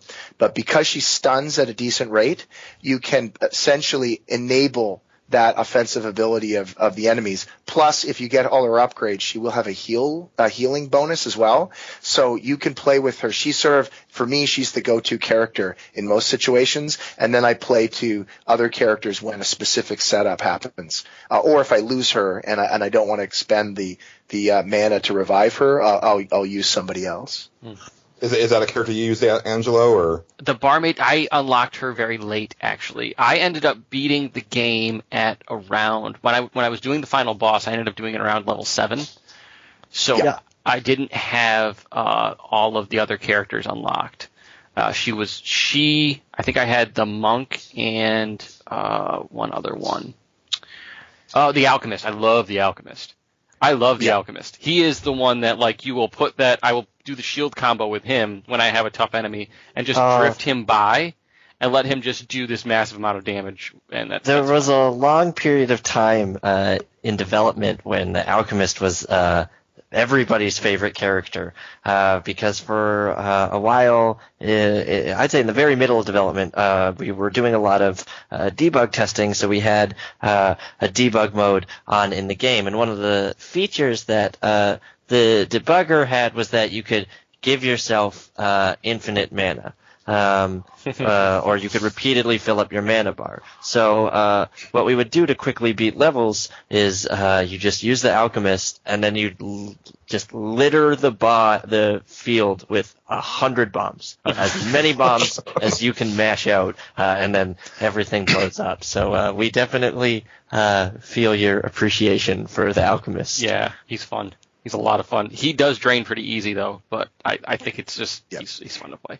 Well, and the one though, I love the alchemist because there's certain situations where you'll be fighting or managing something and you'll end up with a full mana bar and you won't immediately think, oh, what do I do with this?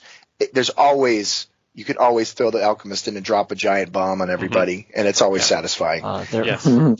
There's actually, you are the people who deserve this kind of information. There's an exploit for the alchemist that we just didn't really end up dealing with because it's not game breaking in any way. But the alchemist's primary ability is to shoot small bombs at the nearest enemies, and it has a pretty long cooldown. I think it's about like 7 seconds to cool down. It's 5. Is it 5? Thank you. It's 5 long seconds, it feels like for me. If you put the alchemist on a flipper and trap him and swap him out and immediately back in, you'll reset the cooldown for his primary attack long before you'll have to normally. So it enables you to shoot a lot of bombs really quickly from the flipper if you're under pressure. Oh my gosh! And I was so close to accidentally discovering that, because one of the things I would do is I would throw him where I needed him to go, trap him for a few seconds, and then throw him again, so that he would get his cooldown would go through. Yep, just swap in and out. Oh man, that's great. Pro tips. Yeah, I like this. And speaking of pro tips, I still can't climb the tower as fast as you, Jamie. We had a little discussion in the email. I did pretty good on the first one, the battle one. I was third on the boards for a while there. Oh, nice. Pit fight is pretty hard, I think. I love that one. It's probably, even though it's the first one, I think it's definitely one of the probably the hardest one, actually. Yeah. Pit fight for me is great because as soon as you learn all the exploits of the characters, because once you lose a character, you can bring them back, but there is you only have so many lives. You really want to then play to the strengths because there's no sense in reviving anybody, really, because you can't get a life back. You only have 5 chances. So you really need to see all the different setups coming and know exactly which character works best in those situations. And there's pretty much a scenario for everybody. That and the catacombs also has that kind of setup where you really got to read the table and put in the right character at the right time. The other trick is if you can get through the rounds quick enough, you can really get those gold multipliers and stack them. Yep. And when you get a 5 times gold multiplier, that is a good time. So that is definitely the optimal strategy for that map. That's and in that kit, to do that, you got to kill fast because that's what triggers those the waves to the rounds to end. So yeah, I will say if anybody thinks that they can best my 75-second tower climb, probably one of the best ways to do it is to use the farm boy a lot. That's all I really can afford to reveal to hold my position. That was the thing that crushed me when you told me that, because at this point now I have every character unlocked and almost fully upgraded except the farm boy. The farm boy will help you out. Yeah, because I'm still level 9. I haven't gotten my party to level 10 yet. So I feel like this conversation is going to end with Angelo doing like some QA for Phantom Compass in the upcoming future. No, but I mean, I really like hearing this kind of stuff because sometimes I feel like Rollers of the Realm suffered from what I call Wonderful 101 syndrome. I don't know if anybody, if any of you guys are a fan of Wonderful 101 for the Wii U, but for me, when it came out, that was my game of the year, and I think it had mixed reviews where people thought, it was a very colorful, fun game. It was one of the first titles for the Wii U, so people were under the assumption that it was going to be supremely accessible. And pinball is also very accessible, and everybody is very drawn to Rollers of the Realm through the device of pinball. But what we don't tell people, and what Wonderful 101 didn't really mention, was that it's a really, really mechanically deep game. There's a lot of things that are behind the scenes or pretty obvious once you start playing that game, but behind the scenes in a pinball game that are pretty tough. So it's really cool, and I'm very appreciative to hear about all this really big shop talk about Rollers of the Realm. To know that, we definitely know that people got it, but it's nice to get the one-on-one time. Yeah. Oh, absolutely. I will definitely be going back to the game with like a new set of eyes and try out some new things, because I haven't gotten very far, but I have dug what I've played so far. And it's also given me more of an appreciation for just pinball in general. We've talked a lot about just pinball leading up to Rollers of the Realm's release on the show, and it's something that I've been getting a little more comfortable with and trying to play more tables when I go to the arcade and stuff like that. So there's certain things in Rollers of the Realm that make me think, that I should try that on an actual table next time and see where that takes me. Yeah, I've also been learning a lot with like what everybody else has been saying, because I'm the most beginner out of everybody as far as pinball is concerned. I just usually do most different genres, like amateur and just, from the hip. But I've got these couple of bars that I go to now in Chicago that have free pinball games, or at the most, like this one place has 25-cent pinball games. And if you guys are ever around Chicago, I'm just saying you should definitely go to headquarters, because there's about 50, 60 different tables that are all free. And the Adam family is there.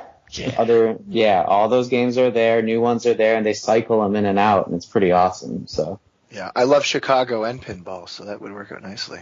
All right, and I have family in the Midwest, so I'm always heading through Chicago. So absolutely, they're doing amazing things with pinball tables now. I don't know if I'm digressing a little bit here, but I don't know if you guys have seen the new company that came out and did the Wizard of Oz pinball table. That thing is nuts.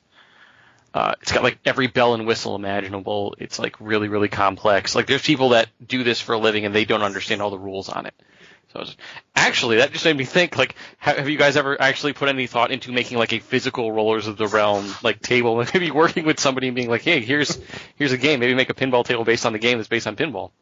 We were just talking about that today at lunch. Albeit we were joking about it. Yeah. I'm a little tongue-in-cheek with it, too, but it would be really I cool. think we've definitely talked about making a digital cabinet, but we were mentioning today making a digital cabinet would mean we'd have to change the camera perspectives for all the levels, so that it would be from the proper standing perspective, which would probably cause a whole bunch of other issues and refinements to be necessary.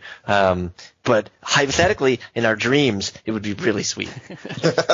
Yeah, it would be cool to try to pull some of those mechanics that we have in the game into a physical table. And the one thing I could think of is if there was, well, first of all, different ball size, as far as I know, is pretty rare. I personally have not played a physical table that have put on thrown out balls of different size.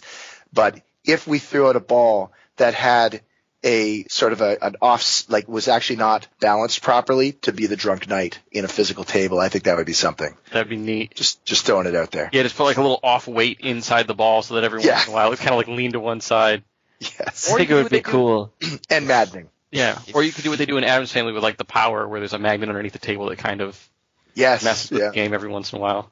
Yeah. And actually, one thing we would consider if we do something else, go down the pinball table road. One thing we did, there were quite a few people that were talking about it not being a simulation, even though we really did not want to rub up against that. I hadn't really considered how cool it would be to do something, even if we put out something like a simulation, more something that's more simulation based, and use the tutorial mechanics and all these sorts of things to teach people how to play pinball better too. Right. The idea of a flipper, a paddle pass, and there are a few passes and certain things that you can do in the game, but we don't require any of them to gate anything or when we never teach it. But we probably could, and that would be something I think would be pretty cool, because I didn't know most of these. I played pinball as a kid. Mm-hmm. And it wasn't until I started working on this game that I knew there was these things out there that everybody seemed to know who play pinball. So yeah, I mean, there's the people that are like, rolling into going into tournaments and doing things like that. I don't think anybody, any one of us, are quite that deep into it. I mean, I know I probably, I'm not trying to be a brag or anything, but I probably know the most out of anyone on our side of the podcast. And I can't do half the stuff I see in like Papa tournaments and things like that. Yeah. So it's just like, okay. But yeah, it'd be really neat to see something like that. So I don't think I have any more questions I can ask. Did you guys have anything? Or any questions for you guys? No, well, actually, why not? Yeah. If you want to ask us questions too. I was talking to Julian and Patrick, but you guys can ask questions too if you want. Who lives in Austin? That's me, Julian. Julian, what is your favorite taco? Over at Torchy's? Yeah. Oh man, every time that I go, I have to get the Democrat, which is the barbacoa, the Baja shrimp, and then the Trailer Park Trashy, and then every once in a while the fried avocado. It's really hard to choose a favorite. It's probably one of my favorite places to eat on the planet. Yeah, it's one of those places, and I'm not super plugged into like the Austin like indie like eating scene, but that's definitely one of those places where if somebody visits, I'm like, well, we got to go to Torchy's. Like you have to experience this at least once. That's my question. That was my thank you. Glad to answer. There was 1 month, because they do a taco of the month, and there was 1 month, and I wish it was on the regular menu, but they did the Roscoe's Chicken and Waffles taco. Chicken and waffles. That's what I was gonna say.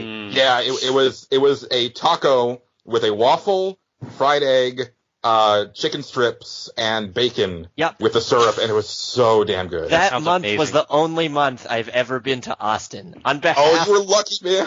Thank you. I want to thank Austin, like by proxy through you. Thank you, Austinite. Well, if you love that, I mean, you got to come to Chicago again. Not to toot our own horn about pizza too much, but it's the best in the world. And Demo's is this place where you can build your own pizzas, but they also have crazy kinds of pizzas. And one of the kinds they have is chicken and taco pizza. So, nice. Is it the deep dish? This is actually more like New York style. Okay. But I was going to say, as as a New York resident of Italian heritage whose family owns a pizza restaurant, I would have to argue that maybe New York would be. No, go ahead. Someone hold him back. Well, Al Capone would differ. Okay. I wouldn't argue with Al Capone, but anyway. Angelo, do you want to take us out? I think we're done, yeah. Thank you, guys. Thank you guys a lot for joining us. I really appreciated it. Like I said, this has been probably my most favorite game that I played this year. I had a lot of fun with it. I still fire it up and take a run at the leaderboards every once in a while just for a good time. I appreciate your work, and thank you for coming on here and talking with us about it. Yeah, it's been a lot of fun. Thanks a lot, man. Yeah, you guys are naturals on here. You guys can come on anytime. It'd be our pleasure. Thank you again. It's really great to hear that those kind of accolades for something that you're so attached to. It means a lot. And it means a lot to us. And we were so thankful, like, when you guys actually registered an account to comment on Angelo's review, and listeners definitely chime in the comments for this post, because you will probably get at least your questions seen or possibly answered by some of the guys of the team. So definitely let us know what you thought of the game, but also of the interview, and try to beg for them to come back, because this was a lot of fun. So definitely like to have them both again. Thanks very much. Yeah, thanks, guys.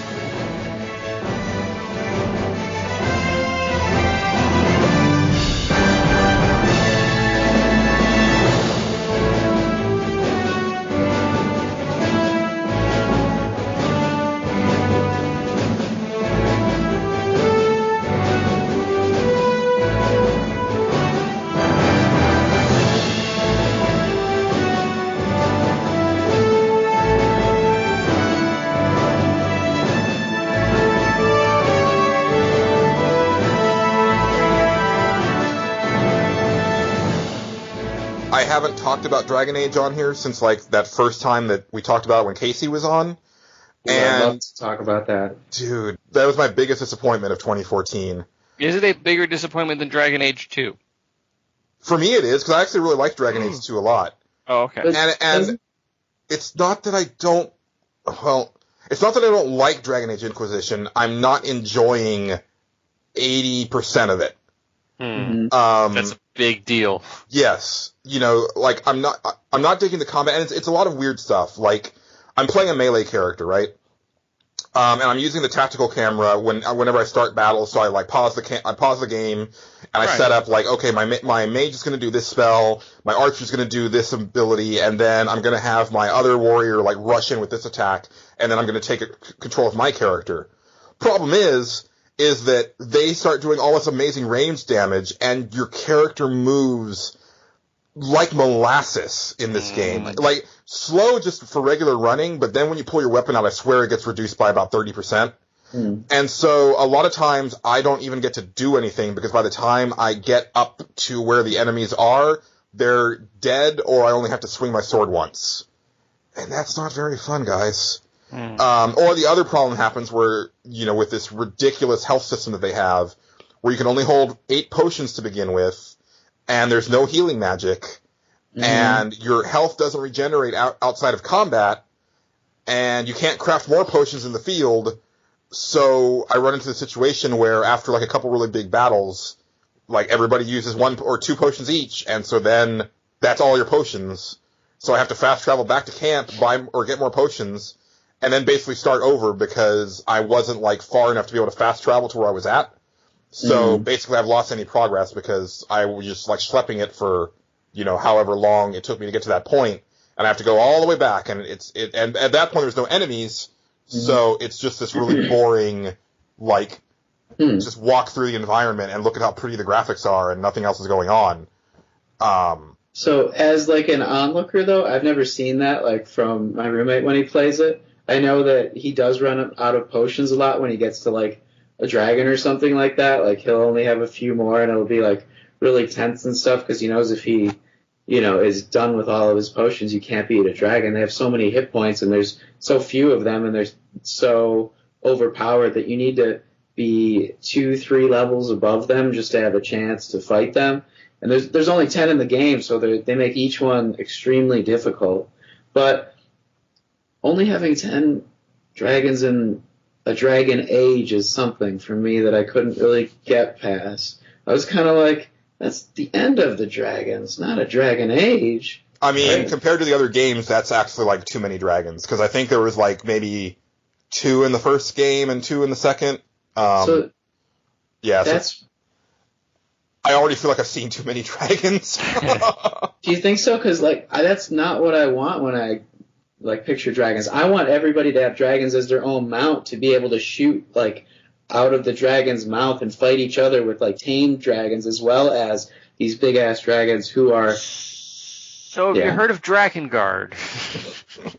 Well, and also, I mean, the Dragon Age is it's almost like there's lore behind it, but it's more like the Chinese zodiac calendar, where this is the year of the bear, so it's the age of the dragon, and so there was also the Iron Age, but it wasn't because they discovered iron. It's just that's what they named the age. Okay. So and I think there is something in the lore about maybe it's the first dragon that's been seen in a long time, and so that's why they call it Dragon Age. Just like Game of Thrones. Right. So I'll talk about that in a little bit, because I actually played that one. But and another comparison I can make is in those dragon battles, which are really cool. Those are the ones that I come up and watch because they're epic, and I want to see that dragon go down. But I also want to see what moves they have, and a lot of the moves that I saw they have are almost the same as moves I've seen for big bosses in Final Fantasy XIV, especially AoE attacks, and they have random moves where the dragon will get up and fly away into the background, and he will be swooping around for a while. And a lot of enemies, I feel in Final Fantasy XIV, or at least the ones I remember, did similar things. And so I'm just this has a lot of MMO elements. This should really be multiplayer throughout the whole game if they could make it that way. But the multiplayer is weird. The multiplayer sucks really bad. Because the combat isn't good, so it's not immediate enough to warrant wanting to play that for hours online. See, now, I hear people say the exact opposite thing. That's so weird. I mean, I don't understand how some game can be so binary like that. Usually there's people oh, it's all right, and there's other people that are oh, it sucks. Or people are the other side of this. People that think it's all right, and there's other people that think it's awesome. I've never heard of people being man, this game is so great, and other people going, man, this game is absolutely terrible. It's just I'm not going to say that, because there's parts of it that are so amazing. They finally got at least an inkling of the sense of exploration that I'm not a big Bethesda RPG fan. I've said that a lot. But one thing that I think that those games do really well is that sense of discovery, where it's not a sense of well, let me just highlight this thing on the map and then go to that point. It's more of when I played Oblivion, it was definitely I'm just going to travel, from here to the next town because that's where my quest is. But on the way, I discover this dungeon or this tomb or this monster, and it's ooh, what's going on over here? And then 15 hours later, you get where you were going in the first place. Exactly. I mean, I played that thing for 20 hours, and I only did 2 story quests. Yep. Before we move on from the Elder Scrolls, have either of you guys seen the 24-second video that a fan put out that sums up Skyrim? It came out today, or at least it was posted today on some website I was looking at, and it's just hilarious. They don't even use Skyrim to sum it up. They use Team Fortress 2. And can I say it, or do you want to watch it? No, let's go ahead and say it. Okay. It's taking more than 24 seconds to... I hope you've watched it already if you're a listener. But so anyway, this heavy is running through the forest, and he's trying to run away. He's all that stuff. He's got armor on. He looks like he's in Skyrim and not in Team Fortress 2. The guy used D-Forest, that map, and there's even a deer in the foreground, stuff like that. All of a sudden, he sees this little flower, and he goes down, smells it, puts it in his backpack, and he falls down. Over encumbered. That's funny. Yeah, so I mean, there's elements of that in Inquisition where it's okay, I'm wandering through this area and I have a goal in mind, but hey, here's this cave. What's in this cave? And there's no story element to it. There's nothing there, but I mean, there's enemies and there's loot. And it's like, well, that's really cool. It's like I felt like I really discovered something, and I had this little mini adventure. But then it breaks down for me, and I mentioned this last time, where I like the idea of having, like, not having somebody telling me exactly where to do and where to go all the time. But when your game starts out in an area that even the developers have admitted they shouldn't have started the game in because it's too big and it's, like, beyond your level, but if you actually stick it through, like, if you're a completionist and you decide, well, I'm doing everything here before I move on, you break the rest of the game because you're too overpowered. That's a problem. Mm-hmm. And what I've run into almost every time that I go to a new area is I just end up being completely underleveled. So I have to keep going back to the intro area to do some really boring side quests to level up a little bit, and you level up very slowly in Dragon Age, because I think level cap is like 20. Yeah, it's really small. Yeah, and so, I'm like level 6 or 7 or something like that. Mm-hmm. But I go into these areas where it's like, oh, you unlocked a new place, and I get there, and the enemies are like 3 to 4 levels higher than me, and I just can't even make any inroads there. So it's like, well, it's back to the hinterlands for me. And maybe that's not the experience that other people have. Like, maybe it's just this weird way that I unlocked stuff in the wrong order. Dragon Age Origins had the same problem, where if you go to the dwarf mines first, once you have, like, the world at your feet, you're probably going to get into a failure situation because you're not going to be strong enough to take on those enemies. But they put a boss fight at the beginning of there, and they said that's the litmus test. If you can beat the boss, you should be okay. But I think some people were able to barely squeak by that boss, and then were still, underpowered for that entire section. And I think you're stuck there.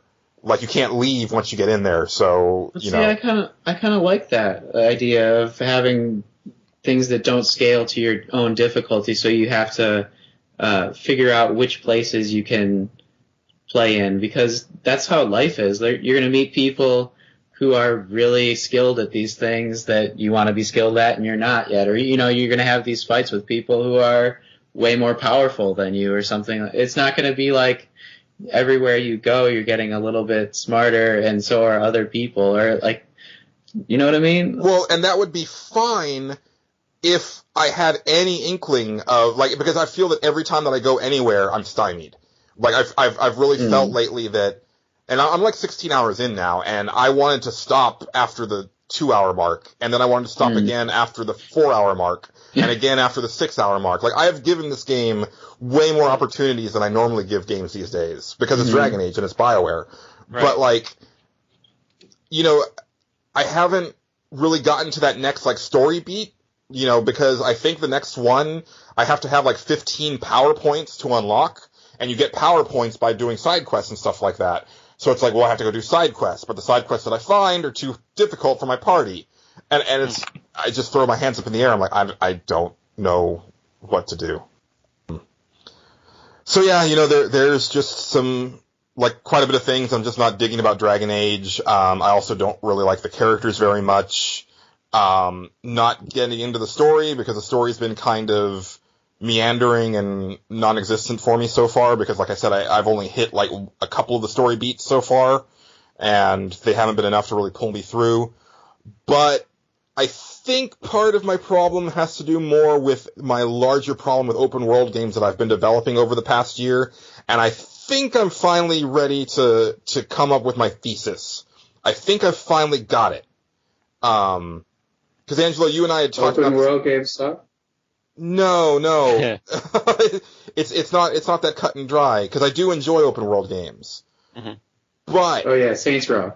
Right. Well, yeah, and Mordor. Like, I loved Mordor. I enjoyed Arkham City, even though it's got problems for me. I love the Infamous games, except for Second Son, which is leaving me cold so far. So I think part of what I've noticed is that there has become this need of the developers to just populate their world with stuff. And it doesn't really matter if that stuff is compelling or interesting.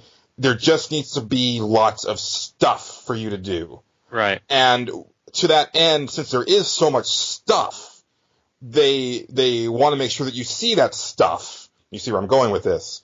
So it's already on the map, and all you have to do is set the waypoint for that stuff, and then make a beeline for the stuff and do the stuff and then move on to more stuff.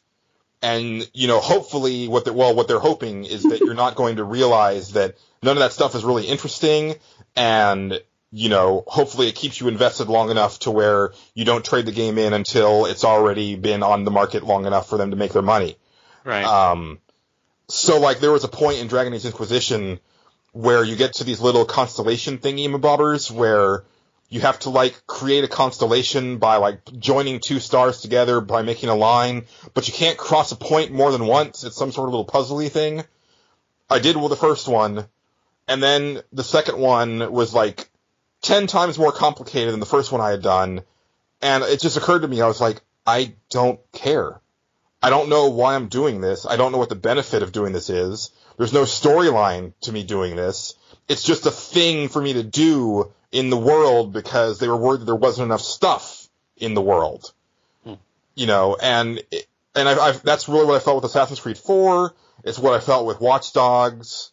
And I think I'd mentioned this with Assassin's Creed, where I would totally be into a game that had 60% less stuff if that stuff was, one, interesting, and two, had a sense of discovery about it. And I think, again, going back to my Morrowind thing, my Oblivion thing and the Bethesda games, they do that very well, where you do feel that sense of discovery and accomplishment when you come across something that you didn't know was there. Mm-hmm. And maybe, I don't know if there's an option for me to just toggle off, all of the icons on the map, but then I think that also leads into another set of frustration where I'm sure the game isn't structured in such a way to where I can go into a quest blind and not have an idea where I'm going. Because the areas are so big that if I don't have some sort of indicator, that's going to be a different type of bad time. So I don't know what the solution is, but that's where I'm at right now. I don't know if that makes any sense. I know I've got this weird craving to play Kingdoms of Amalur all of a sudden. Yeah. I actually was feeling that when I was playing Shadows of Mordor, and I thought that Dragon Age would scratch that itch, and it's not.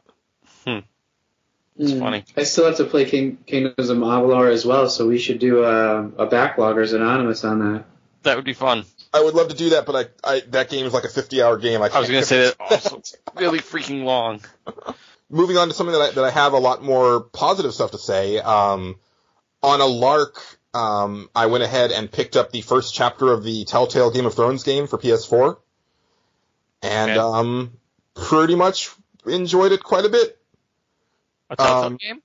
Yeah, I mean, as a Game of Thrones fan, it does a good job of feeling like it belongs in the story while telling its own story, but also giving you a pretty good amount of fan service. I was actually surprised at the number of actual Game of Thrones actors that are in it.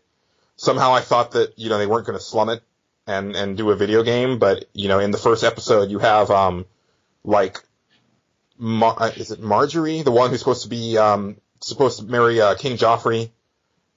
She's in there. You also have Queen Cersei and Tyrion in the first episode. So I was really impressed with that. And thankfully Tyrion does a much better voice acting job than he did in Destiny.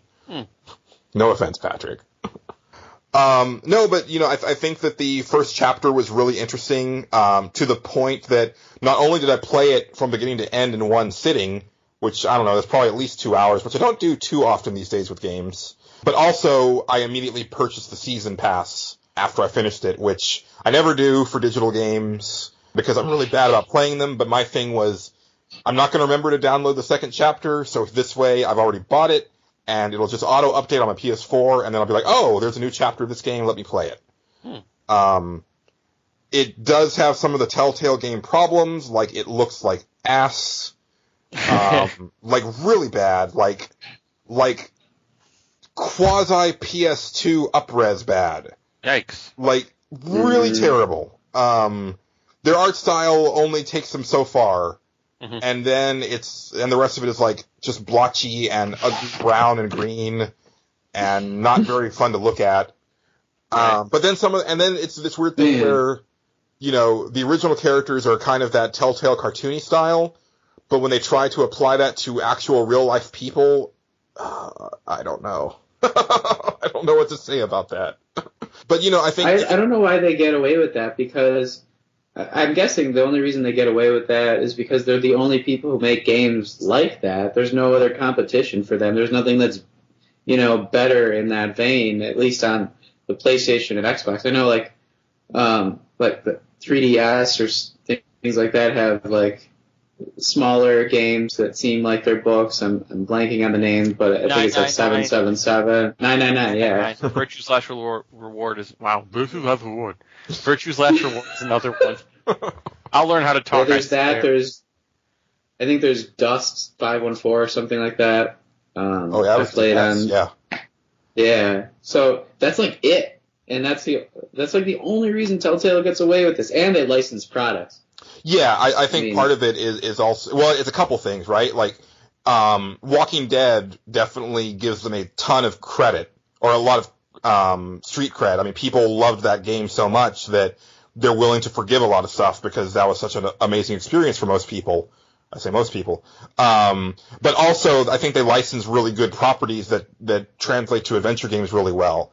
And, it's Game of Thrones, so, like, even me, like, as I'm saying that, like, well, it looks like crap, and I also had some problems that I had with Walking Dead where it's like, I think that I'm doing things a certain way, and then the game tells me, oh, no, you totally screwed that up, and this is what they actually think. And it's like, well, that wasn't my intention. You didn't give me enough information to make the decisions that I guess I wanted to make, so now I look like an idiot. I think some of that is intentional, though, because you never really understand the repercussions of your actions. Well, fully. Well, let me give you an actual example here, and, sure. and you can tell me. So you play, and the cool thing about Game of Thrones is just like the show, you play multiple characters from different parts of the world. So you actually get to change perspectives throughout the game, and it switches back and forth. And so at one point you're playing a handmaiden to Lady Marjorie, who is, kind of doing the whole Game of Houses type thing. She's very embroiled in the whole politics and stuff. And there's a part where she tells you as her handmaiden, well, Queen Cersei wants to talk to you. I know that you and I are friends, but, she doesn't like you. You need to tell her what she wants to hear. I understand that, you're going to be playing a part, and I understand that. So I play the part, and I tell Queen Cersei what, she should want to hear. Mm-hmm. She says to me that I would say anything, or that basically she gave me the impression that she doesn't believe anything that I say because that I was too wishy-washy, and I just say whatever I'm going to say for the situation. But at the same time, I pissed off Lady Marjorie because I offended her.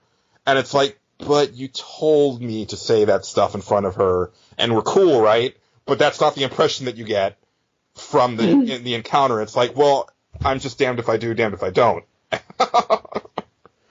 So, I don't know, if maybe that's the way it's supposed to play out. Like, to me, it just felt kind of frustrating. Like, well, no, I was specifically going for these beats, and then you're telling me that I didn't hit any of them, so... Sometimes I think that those games, they need the story to go in a certain direction. Like, some stuff they leave up to choice, and some stuff they have to steer you to. And sometimes because they have to kind of force the game down a particular, or the narrative down a particular path, it ends up feeling forced in parts. Yeah, and is that a little bit maybe of what? I mean, that was definitely there were situations in Walking Dead season 1 where they straight up told me things that didn't actually happen, or I was like, well, no, I thought we were cool, but you remember things differently than I do. Like a good example was Kenny, and apparently this is a problem a lot of people have. Yeah, where I think I said one thing in the first chapter that it didn't even really side against him. It was more of just trying to play things diplomatically, and he held that against me in every single chapter after that, even though I was on his side on every single thing afterwards. But he never let that thing go. I was trying so hard to make everybody stay alive in that game, and they don't let you. But, if you want Kenny to stay alive, and I was, on his side as well, and I'm defending him, to the end, trying to get nobody to kill him. And in the end, you got to off like all the other people to keep Kenny alive, and it's just like I'm not understanding why I can't make a choice that doesn't help everybody survive this. But I guess I have to do certain things in order to progress the plot, like you say, like go to the top of the hotel on the second floor, and I guess you had to open this door. It's obvious that there's going to be something behind it. I don't know. It's been a while since I played it, and I can't remember like perfectly like all of the places where I made decisions that were things that I didn't want to do, but I know it happened multiple times. Like when that one kid with the sport coat jacket comes back, and you got to take him in, right? But like other people are against him, and like there's barely any food. They stole some food. I understand that, but like, why does that happen all of a sudden, and why is this such an ultimatum? Like, I don't know. Yeah, and I think there's something to be said about, like, well, they wanted to put you in a situation where there's no good decisions, and that's fine, but then on the other hand, it was just, like, certain interactions with characters where it's like, hey, this isn't actually what I said. Like a good example is when you're talking to, like, Herschel on the farm, and he's asking questions about you, but you as the player haven't been given any information about the main character, so I don't know, you don't know really what to say, and then he thinks you're lying to him, and it's like, well, I don't know if I'm lying to you because I don't know anything about this guy. All I know is that he was in a police car. I don't know why he was in the police car. I don't know what he did. I don't know if he's innocent or not, so, like, your guess is as good as mine at this point, guy. So there were definitely some parts like that in Game of Thrones, but I think the gameplay is a little bit better. Like, it kind of gets more into, like, the Heavy Rain / Beyond Two Souls realm, where it's like quick time events, but done in such a way that they feel more elegant and actually part of the game. So I really enjoyed that. And like I said, I finished the end of the chapter, and it was one of those things where, yeah, okay, I need to see where this is going.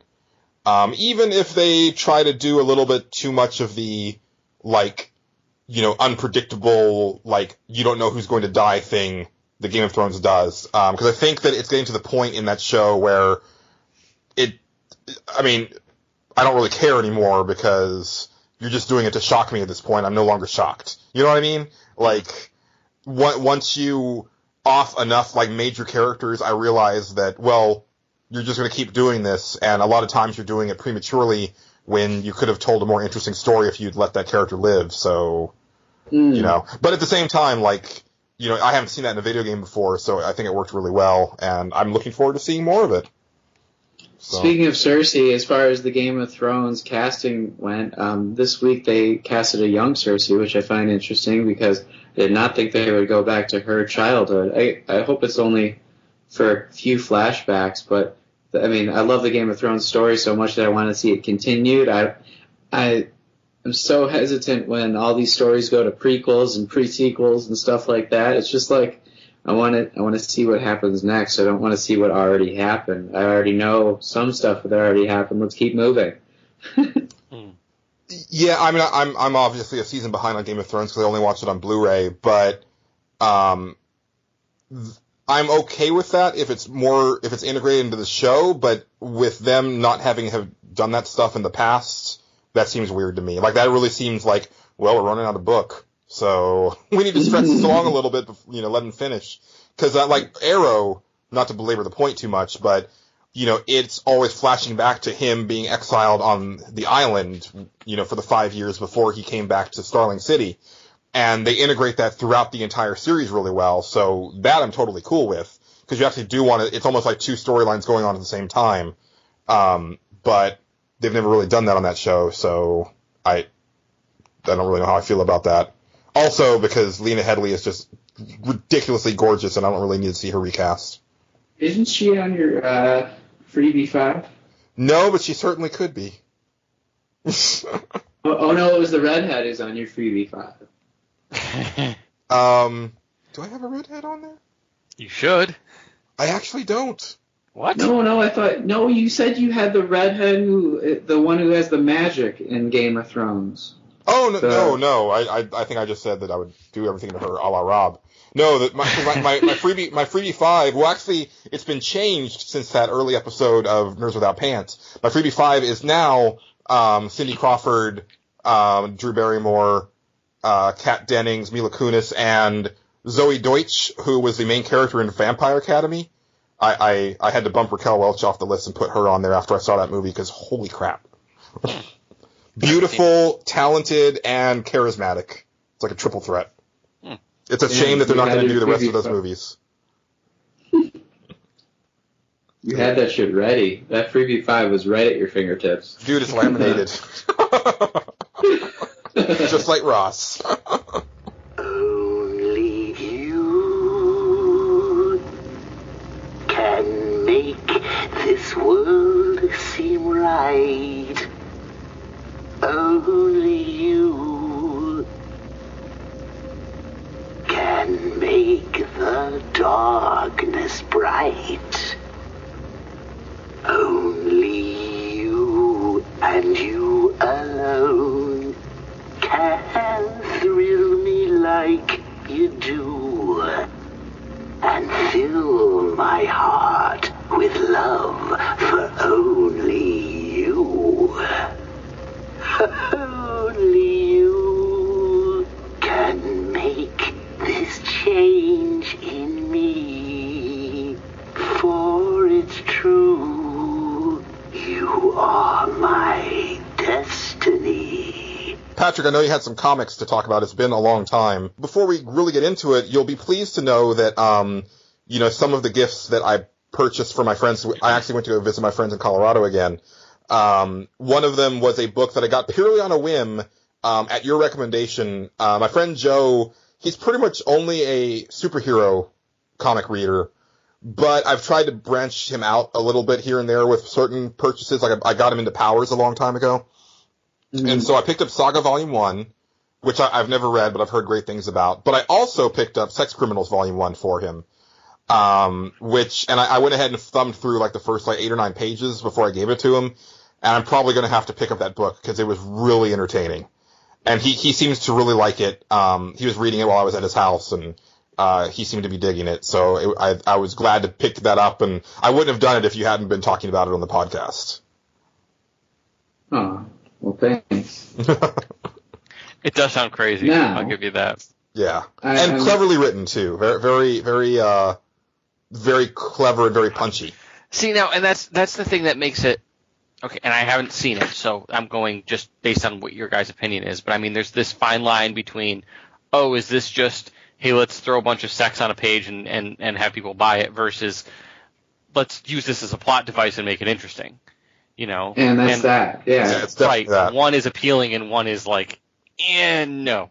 like the comic starts out and it's I think there's two characters. So the woman she starts out the book and she discovers the ability to stop time thanks to the bathroom or the bathtub faucet, if you catch my meaning.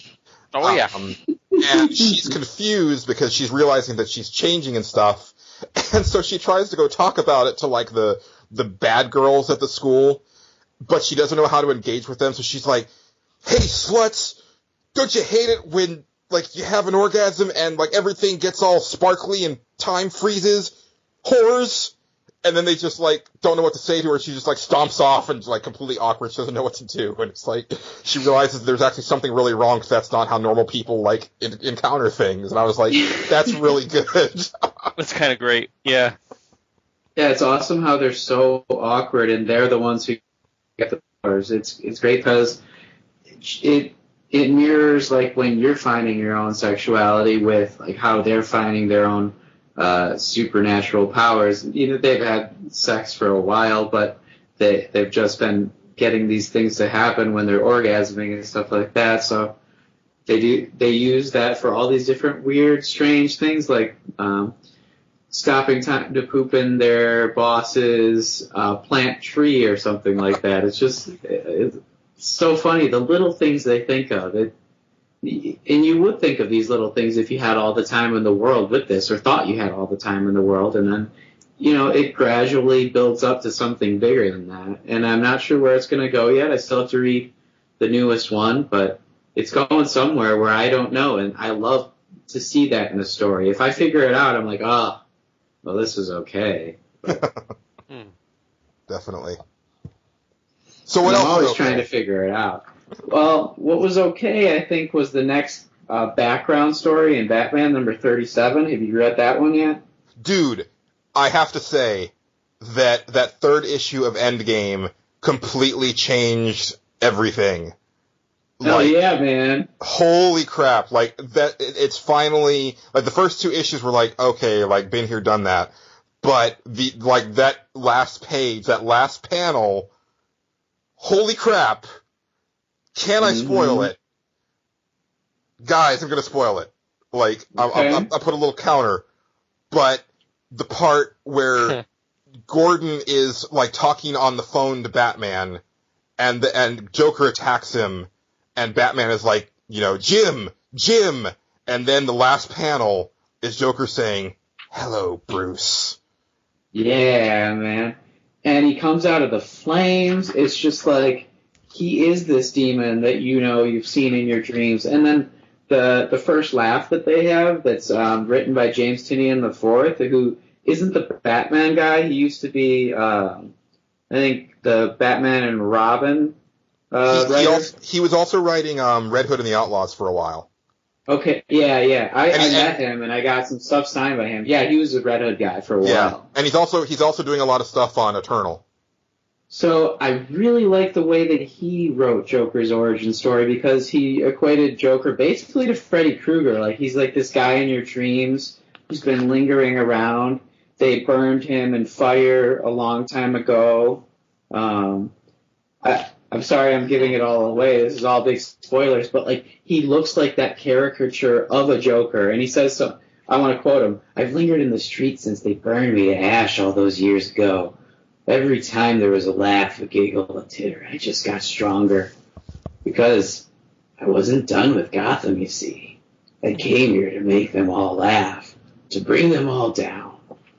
And then he turns into something completely different, just starts laughing maniacally, like the Joker is.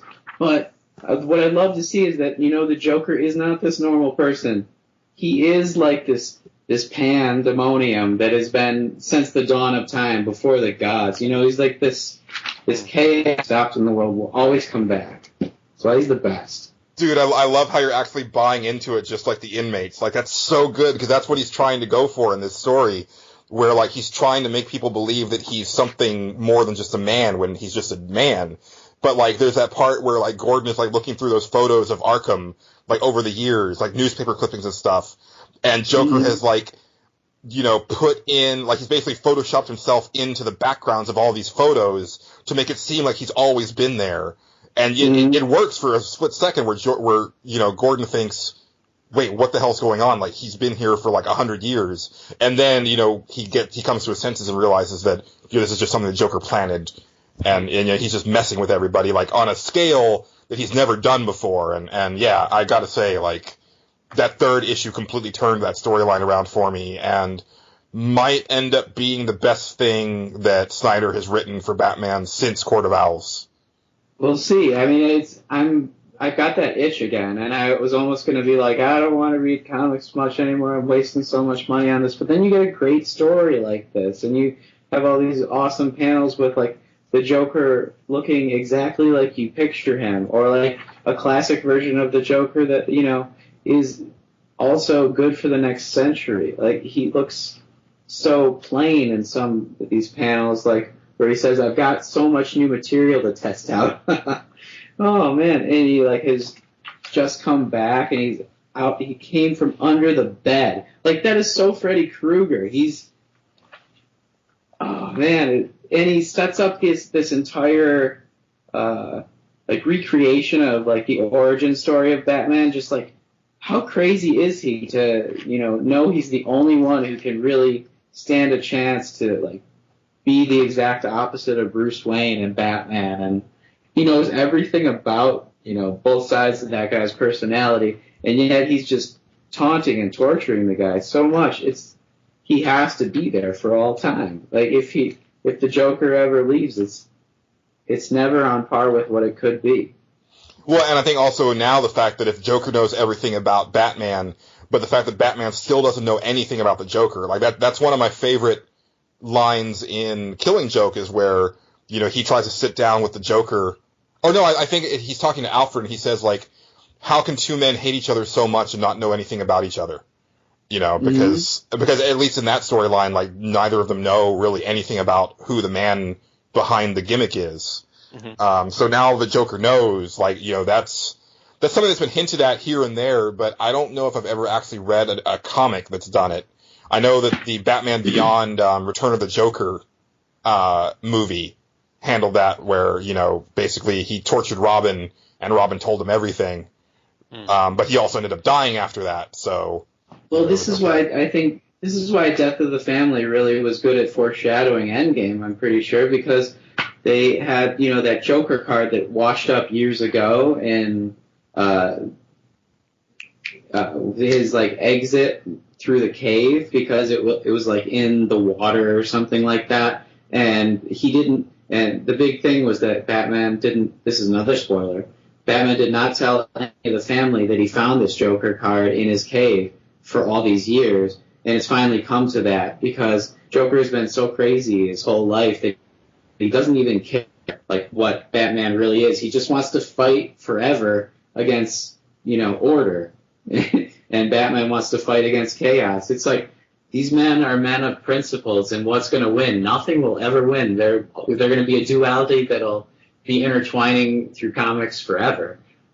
Yeah, and also the ending of Death of the Family, like they left it really vague as far I think he tried to ask him point blank, like, do you know who I am?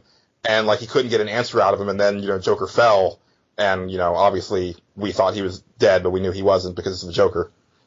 It's been a whole year, and then we finally see, hi, Bruce. So he knows. He knows. And then just one other little tidbit that I have really liked about the way that Snyder writes Joker is that he has the letterer do like a really brutal looking font for the Joker's voice, which they've never really done before, and I really like that little touch. But this is also making me question: is Batman the world's greatest detective, or is it the Joker? That's a good point. They're supposed to be competitors, basically. So. Yeah. Well, and I also think once they introduced the whole Batman Incorporated thing, that really, I would think that any criminal would be able to put two and two together at that point, because if you got Bruce Wayne funding Batman, like, that just seems like an obvious connection at that point. You know what I mean? Like, I really don't like that stuff. Yeah, so it's good that they're actually going through with it, and like someone's finding out who it is. It's not like, how do they not know? Right. It's only been a few years since that even happened, and it would take a few years for people to find out, be able to dig deep and see like where is this money coming from, because it would be privatized.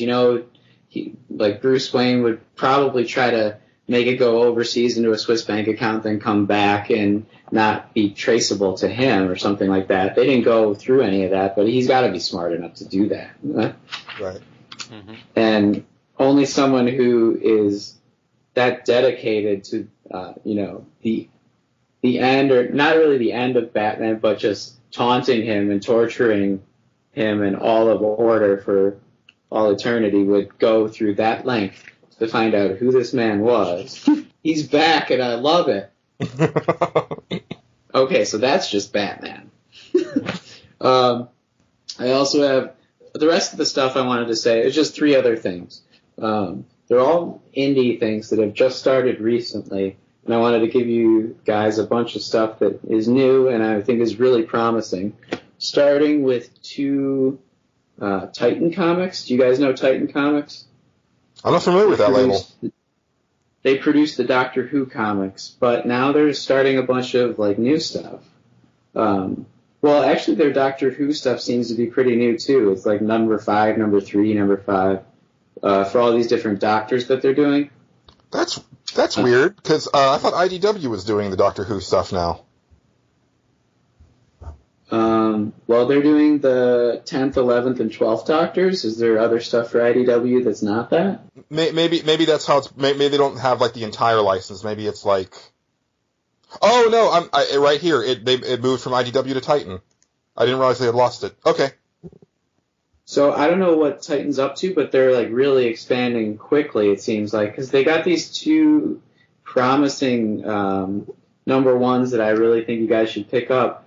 And it's a weird reason. There's Mono. It's by Ben Wolstenholme and Liam Sharp. It came out less than a month ago. It's January 15. You go all the way through it. Okay, so first of all, Mono is this monkey who fights in the world wars and stuff and like is this ultimate killing machine. It's kind of like Elephant Man or Elephant Men. He's been bred to like beat everything. He can climb everywhere, jumps fearlessly, and kills like hundreds of enemies. All this. He's got a big legend. And then this is like the time when they're looking at the book, thinking nostalgically about who this Mono guy was, and they're going back and telling the story again. So it's really cool to, see the beginning of it start that way, and then we get all these like frames that are kind of like pictures, and it's like really hazy, dreamy kind of pictures that like obviously would be very nostalgic in your own memory. And so you don't have like video. You have just like these little fleeting moments that you can still see. And then, you get all the way through, there's some action, stuff like that. And at the very end, after chapter 1 ends, it says like, you can read more of this book for free on the Made Fire app, which is, I didn't download it, but I think that's an amazing marketing scheme. Like, pay for the first one, and then you find out that there's more free, and you just have to go to their app. Like, they did that for Mono, which I think is really good. But I think what's even better is this other one that they did called Capstone. And I think Capstone is going to be like the new age Captain America. I don't know. I've made some big claims on this show before. And, some fleeting drunken claims that I probably shouldn't have made as well. But this one, though, it starts, Captain Stone is missing. And, the whole book is called Capstone. So this entire issue doesn't have him in it. But these people are talking about his legend. It's like, it's an amazing way to like flesh out a new character who, to my knowledge, I don't think has ever been introduced before. Maybe it is. If this is an existing property, I apologize, but I don't think so. Well, even if it was, but it's not a well-known one, that's still a pretty cool. Right, and I think it could be revitalizing whoever it is, if it isn't like an original. But the style's amazing. It goes like between Ben Templesmith's kind of art style and like neon lights of Las Vegas. It mixes those two together with like a kind of True Detective noir vibe. They even have like a like a naked girl like in True Detective who's like got blood all over her, like, animal imagery around her, stuff like that. But like the naked stuff, it's not really graphic. It's kind of like hazy, like I said in the Mono. Except this is more like Ben Templesmith, where it's like it's really sticky. I don't know if you know what I mean, like stick figure-y in some places, but it's kind of like the pictures are wavy, and they some of the pictures just have outlines, not so much depth to them. But it's like the style is supposed to be that way. And as you look further and further into each page, you see like even though they're like are really simple pages, there are little things on each page that they really took their time to just plant for no reason almost, to just make it seem like a real living world. Like there's this statue halfway in the story that the main girl is sitting on where she's thinking about Captain Stone, like where is he? And it says just, I love Patrick Swayze. Why is that there? I love like to see little things like that. On the next page, there's like a picture of a girl in like a fur coat or maybe a skin coat because it says, whose skin are you wearing? It's just like offhand in the background. That's like a little, like almost like a bookmark or something, it looks like, that's like embedded behind a bunch of pictures of like a good looking model or something like that. But it makes, a comment on the the fur industry and the jacket manufacturing companies and stuff like that. There's like real looking letters and stuff, which you get in other stuff too. I'm not going to say that no one's ever done that, but it goes on and goes on, and then you find out, you know, Capstone is someone else's, blah, blah, blah. I won't spoil that. You should read it. Then after that, there's a Playboy Bunny interview with Captain Stone. So it's like they fleshed out this whole character through a hilarious way after the entire first issue's done, like with an interview about who he is. We still have never seen him, except we get this picture from a supposed Playboy issue with a bunch of other superhero bunnies, or 3 other superhero bunnies that are around him. He's like this Jack guy who's kind of like a satire of Captain America as far as like how he looks, but as far as how it seems like he's going to act, it's like Captain America without the propaganda to me. Like propaganda of America's the greatest, you know? Right. And in my comic, I don't want to see something that just tells me like blindly to believe in this. I want to see depth, and I want to seedy underbelly stuff that is really exciting, and I, you know, don't get to see in real life because I don't do those kind of things. That's like the entertainment and kind of escape aspect of it that Captain America doesn't give me. If most of us were a hero, we'd probably be kind of like him. We'd go for our own country. We try to, you know, be the greatest and stuff like that. But like this guy seems so more real, and he's already gone missing at the beginning. It's just like, and the first issue, the first part of it is called Chess. These people seem really smart about what they're doing. And again, just like Mono, when you get to the end, you can read more of it online. I'm pretty sure. And then the next real issue is also coming out, you know, January 21st. But I think you guys should pick up both of those number ones just in case one of them goes off, especially with them just getting the Doctor Who franchise. Once people read that, they're going to be like, oh, what else did they make? And it's going to be just too late for them to pick up that number one. Yeah, that's been happening, you know, with a lot of the Image stuff for sure, where, you know, those number ones and number twos are going for exorbitant prices because people missed out on the boat. Mm-hmm. Speaking of Image, my last one of the day, and maybe for a while, we'll see, is Rumble. Have you guys heard of this? No, I have not. Rumble just started. It's, at first glance, it's very cell shady, like a subdued cell shade, and these characters are all very cartoony looking. They have, you know, mustaches, they're all smoking, stuff like that, and they're in like this urban area that's juxtaposed with a torn down amusement park. And then all of a sudden, like, this demon comes and like is slapping people around, and I've not seen something really look like this, because its face looks kind of like a ring wraith, yet its body looks like it's wearing like this demonic fur coat, and he's got legs and a humongous sword that looks like it's out of Final Fantasy VII. And I'm not sure who this Rumble guy is so much, but as it goes on, like, this demon, I'm going to call him, is not infallible. He loses his sword to somebody. Maybe he gains it back. But in the process, there are all these other weird creatures that you see flying around. And it's like demons have inhabited the earth kind of thing.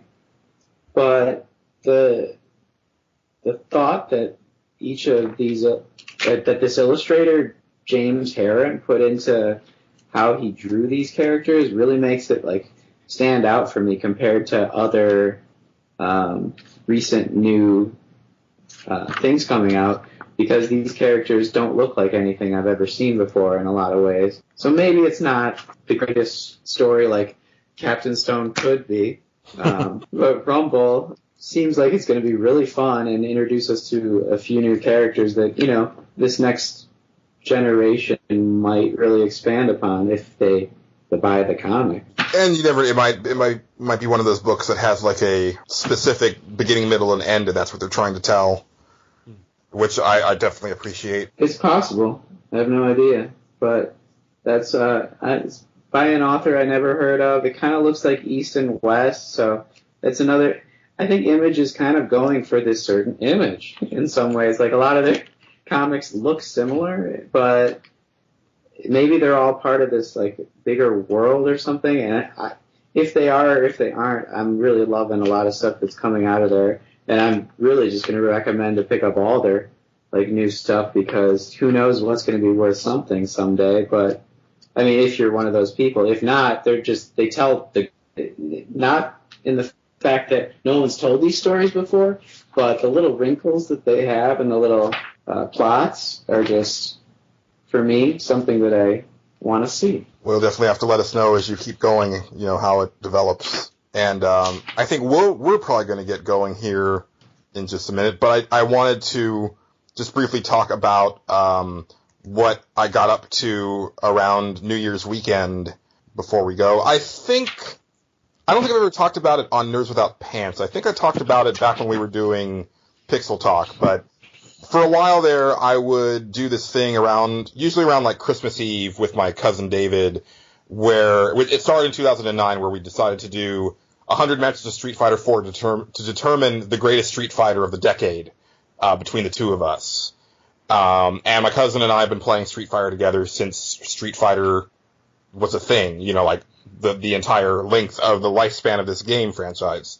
As such, we know each other very well. We know what we're going to do. So we did this 3 years in a row, and all 3 years we had to fight 101 matches because we had done 50-50 when all was said and done, and we had to do a tiebreaker because that's just how, you know, well we know each other. Well, I don't really talk to my cousin anymore. I'm not really sure why, but as such, we haven't done this since 2011, and I miss it. You know, I miss that it's an endurance run. I mean, it usually takes between 4 to 6 hours to go through that many matches, depending on, you know, how many blowouts there are. But usually, you know, if you're pretty good and the other guy's pretty good, they're going to be long matches because you're going to go all 3 rounds, you know, almost every time. So to that end, and also I guess branching off of our multiplayer episode that we did, I had been really curious about playing JD on Street Fighter. I wanted to see if there's anything to be had about the age versus experience thing. Because obviously JD's a lot younger than me. He's 10 years younger. So technically his reflexes should be better, but also he had the benefit of getting into fighting games after all of this terminology and strategy had been developed, where, you know, I was telling him as we were playing, I was like, dude, when I started playing Street Fighter 2, we didn't even know that the combos were in here. Like, you know, the whole combo system in Street Fighter 2 was a mistake. Like, it wasn't programmed that way, and people just kind of figured it out. You, on the other hand, you know all about frame counting and, you know, spacing and mix-ups and all this terminology that even someone like me who follows fighting games, like, there would be times when he would say things I would be like, oh? You're talking gibberish now, guy. But no, so I really wanted to see how I could stack up with him because, you know, JD does tournaments. He plays with friends a lot. You know, he plays online a lot. And I think for me growing up, I played with my cousin David, and so we kind of plateaued at a certain point, and we never really got much better than that. And it really wasn't until Street Fighter 2 HD Remix came out for Xbox Live Arcade that we got an inkling of what the actual world of Street Fighter is, because we got to see actual good people, and we were like, oh, holy crap, we've been playing this wrong our entire lifetime. But as, you know, with all that being said, I think I'm a pretty decent Street Fighter. I think that I have a lot of fundamentals that carry over through a lot of things. I may not have the depth of knowledge that JD has for like the intricacies of the fighting mechanics and stuff like that, but I can hold my own most of the time, and once I start practicing, I get pretty darn good. So I do have to say that while I did get annihilated a lot in these 100 matches, you know, I also hadn't played the game in 3 years, like literally. But I think I held my own pretty well. I think, you know, my concern was that we were going to go in there and I was going to win like 10 matches out of 100 or something like that, like something really embarrassing. I told JD when we started, I was like, dude, if I can win like 25 matches, I think I'm good with that, because I know how good you are. You know, I've heard you talk. Like, I know how into this you are. If I can get away with like a fourth of the matches, I think that's pretty good for someone who's rusty and who hasn't played it as hardcore as you have in recent years. I ended up coming out 34-66, so I was actually really happy with that. I could definitely tell that he was getting serious, like, partway through, where I was still just playing around, because, I mean, I think the difference between he and I is that he's definitely got his main characters, like, he's got Chun-Li as his main, and then he's got a handful of others that he plays really well, whereas I definitely have characters that I'm the best with, but I play everybody. You know, I told him, like, I'm a jack of all trades, master of some, and he realized that, you know, towards the end that, like, you know, there's a lot of characters that he just doesn't know, you know, where I can usually pick up a character and be like, well, I can put some offense out here, you know, I'm going to make you fight for it at least. And I did make him fight for a lot of those matches. There were some where it was pretty embarrassing, where I just got beaten down. Like, there were a couple technical perfects that he got, and my thing is that you're never going to beat me perfect. Like, you're not going to get that out of me, but there were a couple rounds where the only damage I did to him was block damage, and I was like, oh, that hurts. Like, I didn't get anything off in that one, but didn't actually say that he won perfect, so, you know, got that in my cap.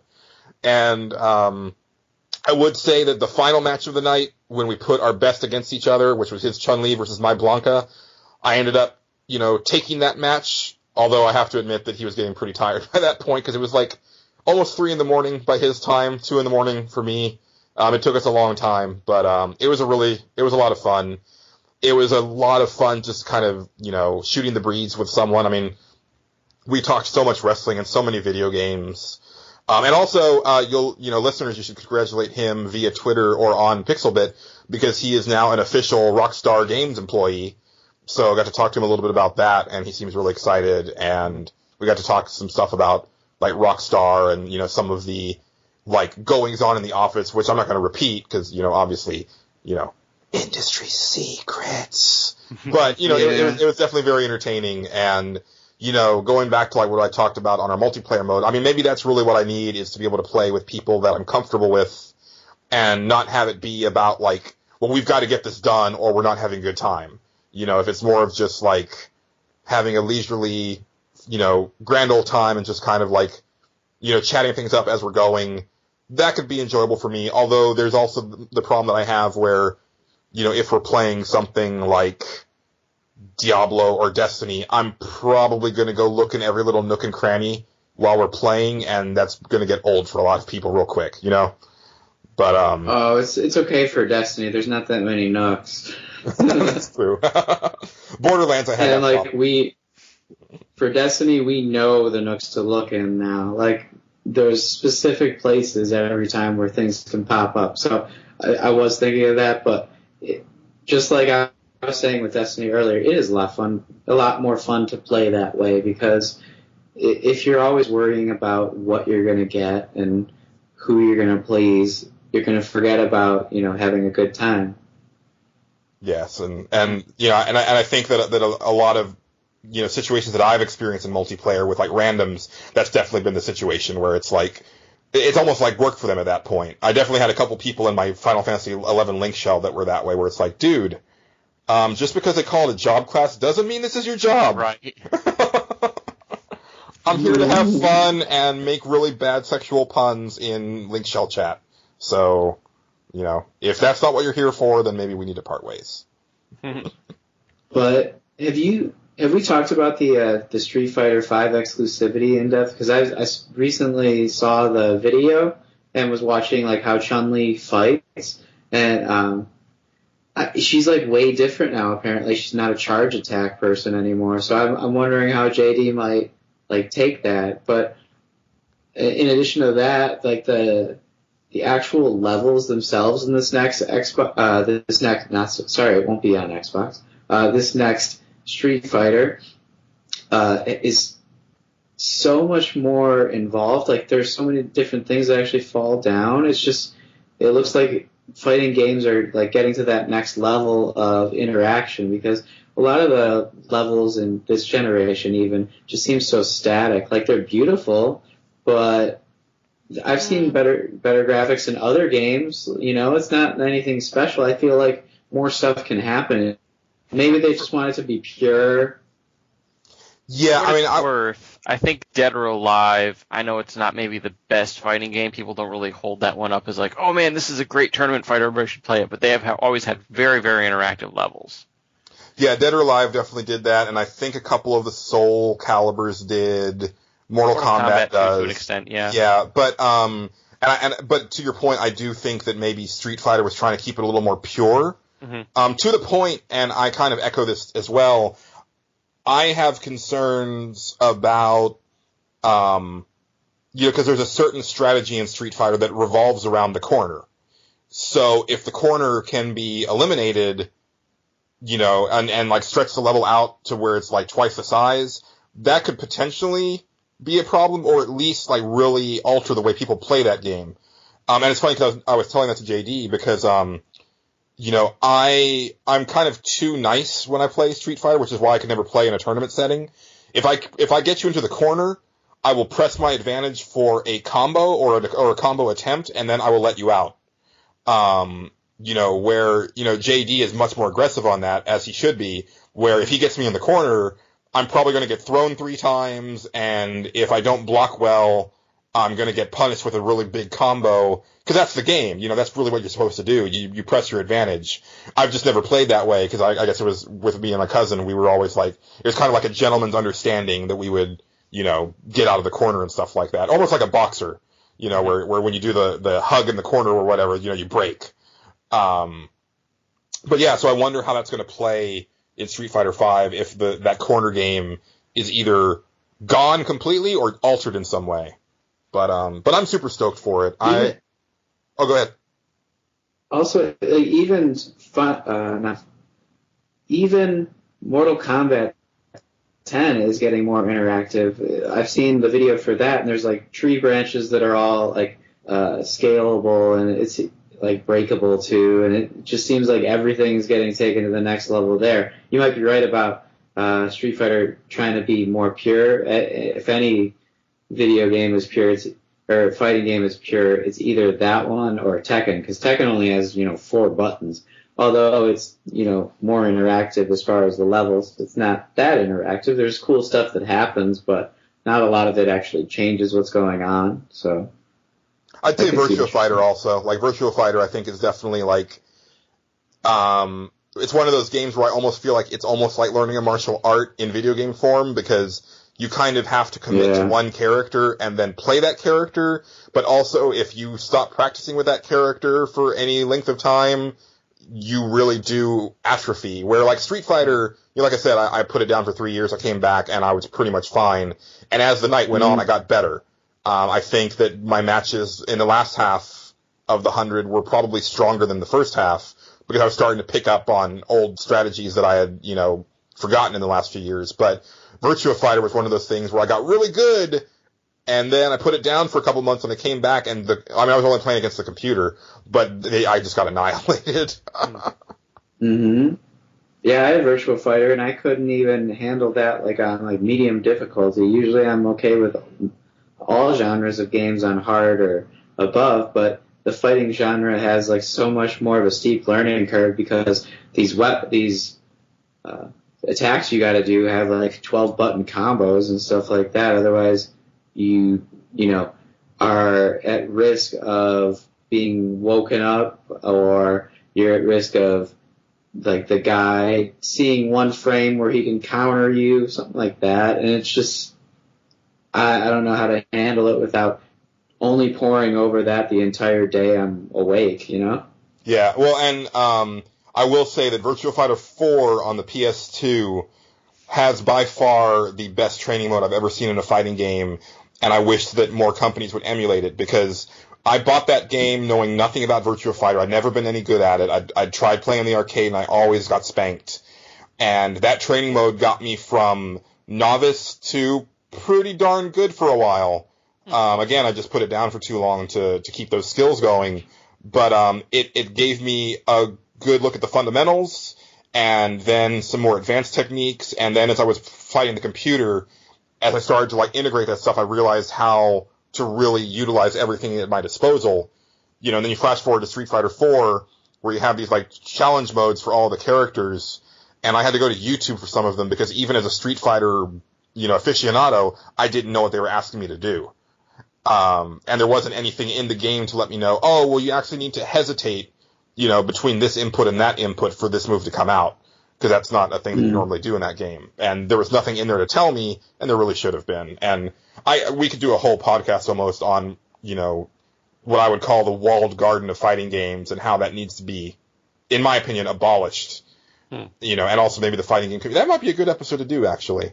Like, and the fighting game community at large and how kind of toxic it can be sometimes, which is kind of a bummer. But that's a topic for another time. I think we've exhausted our tongues for this time. I'll take it. It's our way to jetpack out.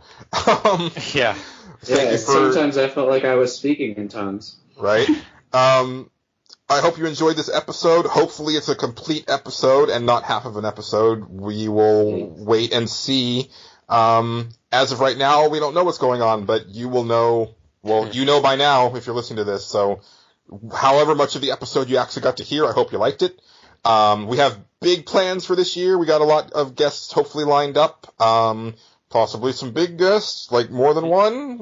I don't want to like say who it is or, you know, anything because it could all fall apart. But both Patrick and Angelo have been trying to set up some really cool stuff. I'm hoping to set up some stuff as well. Get John back, get Erica back, having a couple new guests on. Definitely hoping to build the show this year. So yeah, we will see how that goes. And, next time, I think we're actually going to get the Pixel Bit community to help us talk about 2014. So that's what we have lined up next time. So be thinking about some entries that you want to do for that. Go back and listen to some of our community topics in the past if you haven't heard them before to see what the format's like. And also go listen to that music episode, because seriously, guys, it was fun to record, but it was a terror to edit. I'm not kidding. It was 10 hours over the course of a week. So I don't want to toot my own horn too much, but toot, because holy crap, guys, I do it for you. But we're done doing this for you for this time. So thanks again. You can always find us on the Twitter. Angelo. I'm at A Roguish Ham. Patrick. I'm at some boss.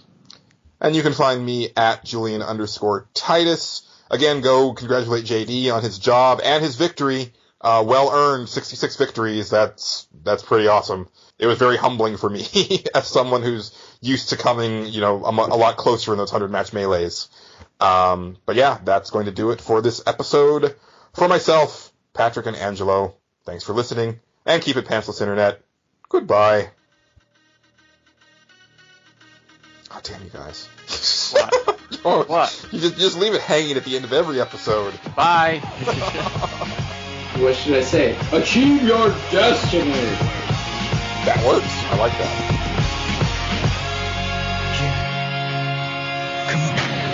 I can feel it coming over me. I feel it all around me. I've been waiting for this moment all my life. It's my destiny. There's a fire deep inside of me. It's waiting to come out now. No matter what, no matter how, I know I'll make it through somehow. 'Cause when the road feels so long, I'll still be holding on. I'm gonna keep on going. I know I'll be strong. Yeah, indestructible. I won't let nobody break me down. Indestructible. Nothing's gonna stop me now. Indestructible. Gonna make you gonna keep on going. Indestructible. The last man standing. I'm waiting for my people. I'm never giving up. Nothing. Dude, it's freaking cold over here. Honey, what is it down to? It was like 2 below when I came home. I thought you were talking to me. It's 15 below. It's going to get 20 below tonight. Nice. It was 30 below. It was 4 below when I drove into Colorado that night, so that was interesting for me. Dude, so about the weather, our entire city school system has shut down today and tomorrow Guess what Why? my school is doing? Wait. Why? Because we're like about the same level. We're like negative 13, something like that. Wind chill is like negative 20s. But is there snow? Yeah. Oh, you guys have school inside? I mean... Yeah, but like public transit is how like a lot of people get around in our city and stuff, so... And they're like little kids. You can't really make kids go out in like negative weather and freeze their ass off. Like I would. They go from the door to the bus, from the bus to the school. Problem solved. Yeah, and it's dangerous. And plus, when you were a kid, didn't you want snow days? I mean, like yeah. But we got snow days when it snowed, not just because it was freaking cold. Well, we have like 3 inches, something like that. I got more than that. Can't do much with 3 inches. Yeah. Zing! That's where I was going too. Flaccid. Okay, so, I guess we'll just continue as if we have the rest of the show, and if for some reason we don't, I'll just do something in post. Can I go to the bathroom? Oh, goddamn, yes. Sorry. It's a good shot, and it's oh my god. It was larceny. What? I think he's doing drugs, man. No, I mean I am. Alcohol's a drug, but like it's called larceny. Oh, were you recording that? Because that's an outtake. Yeah. People are going to get the wrong idea of Patrick from the outtakes. Or maybe the right idea. Or the best idea. The best.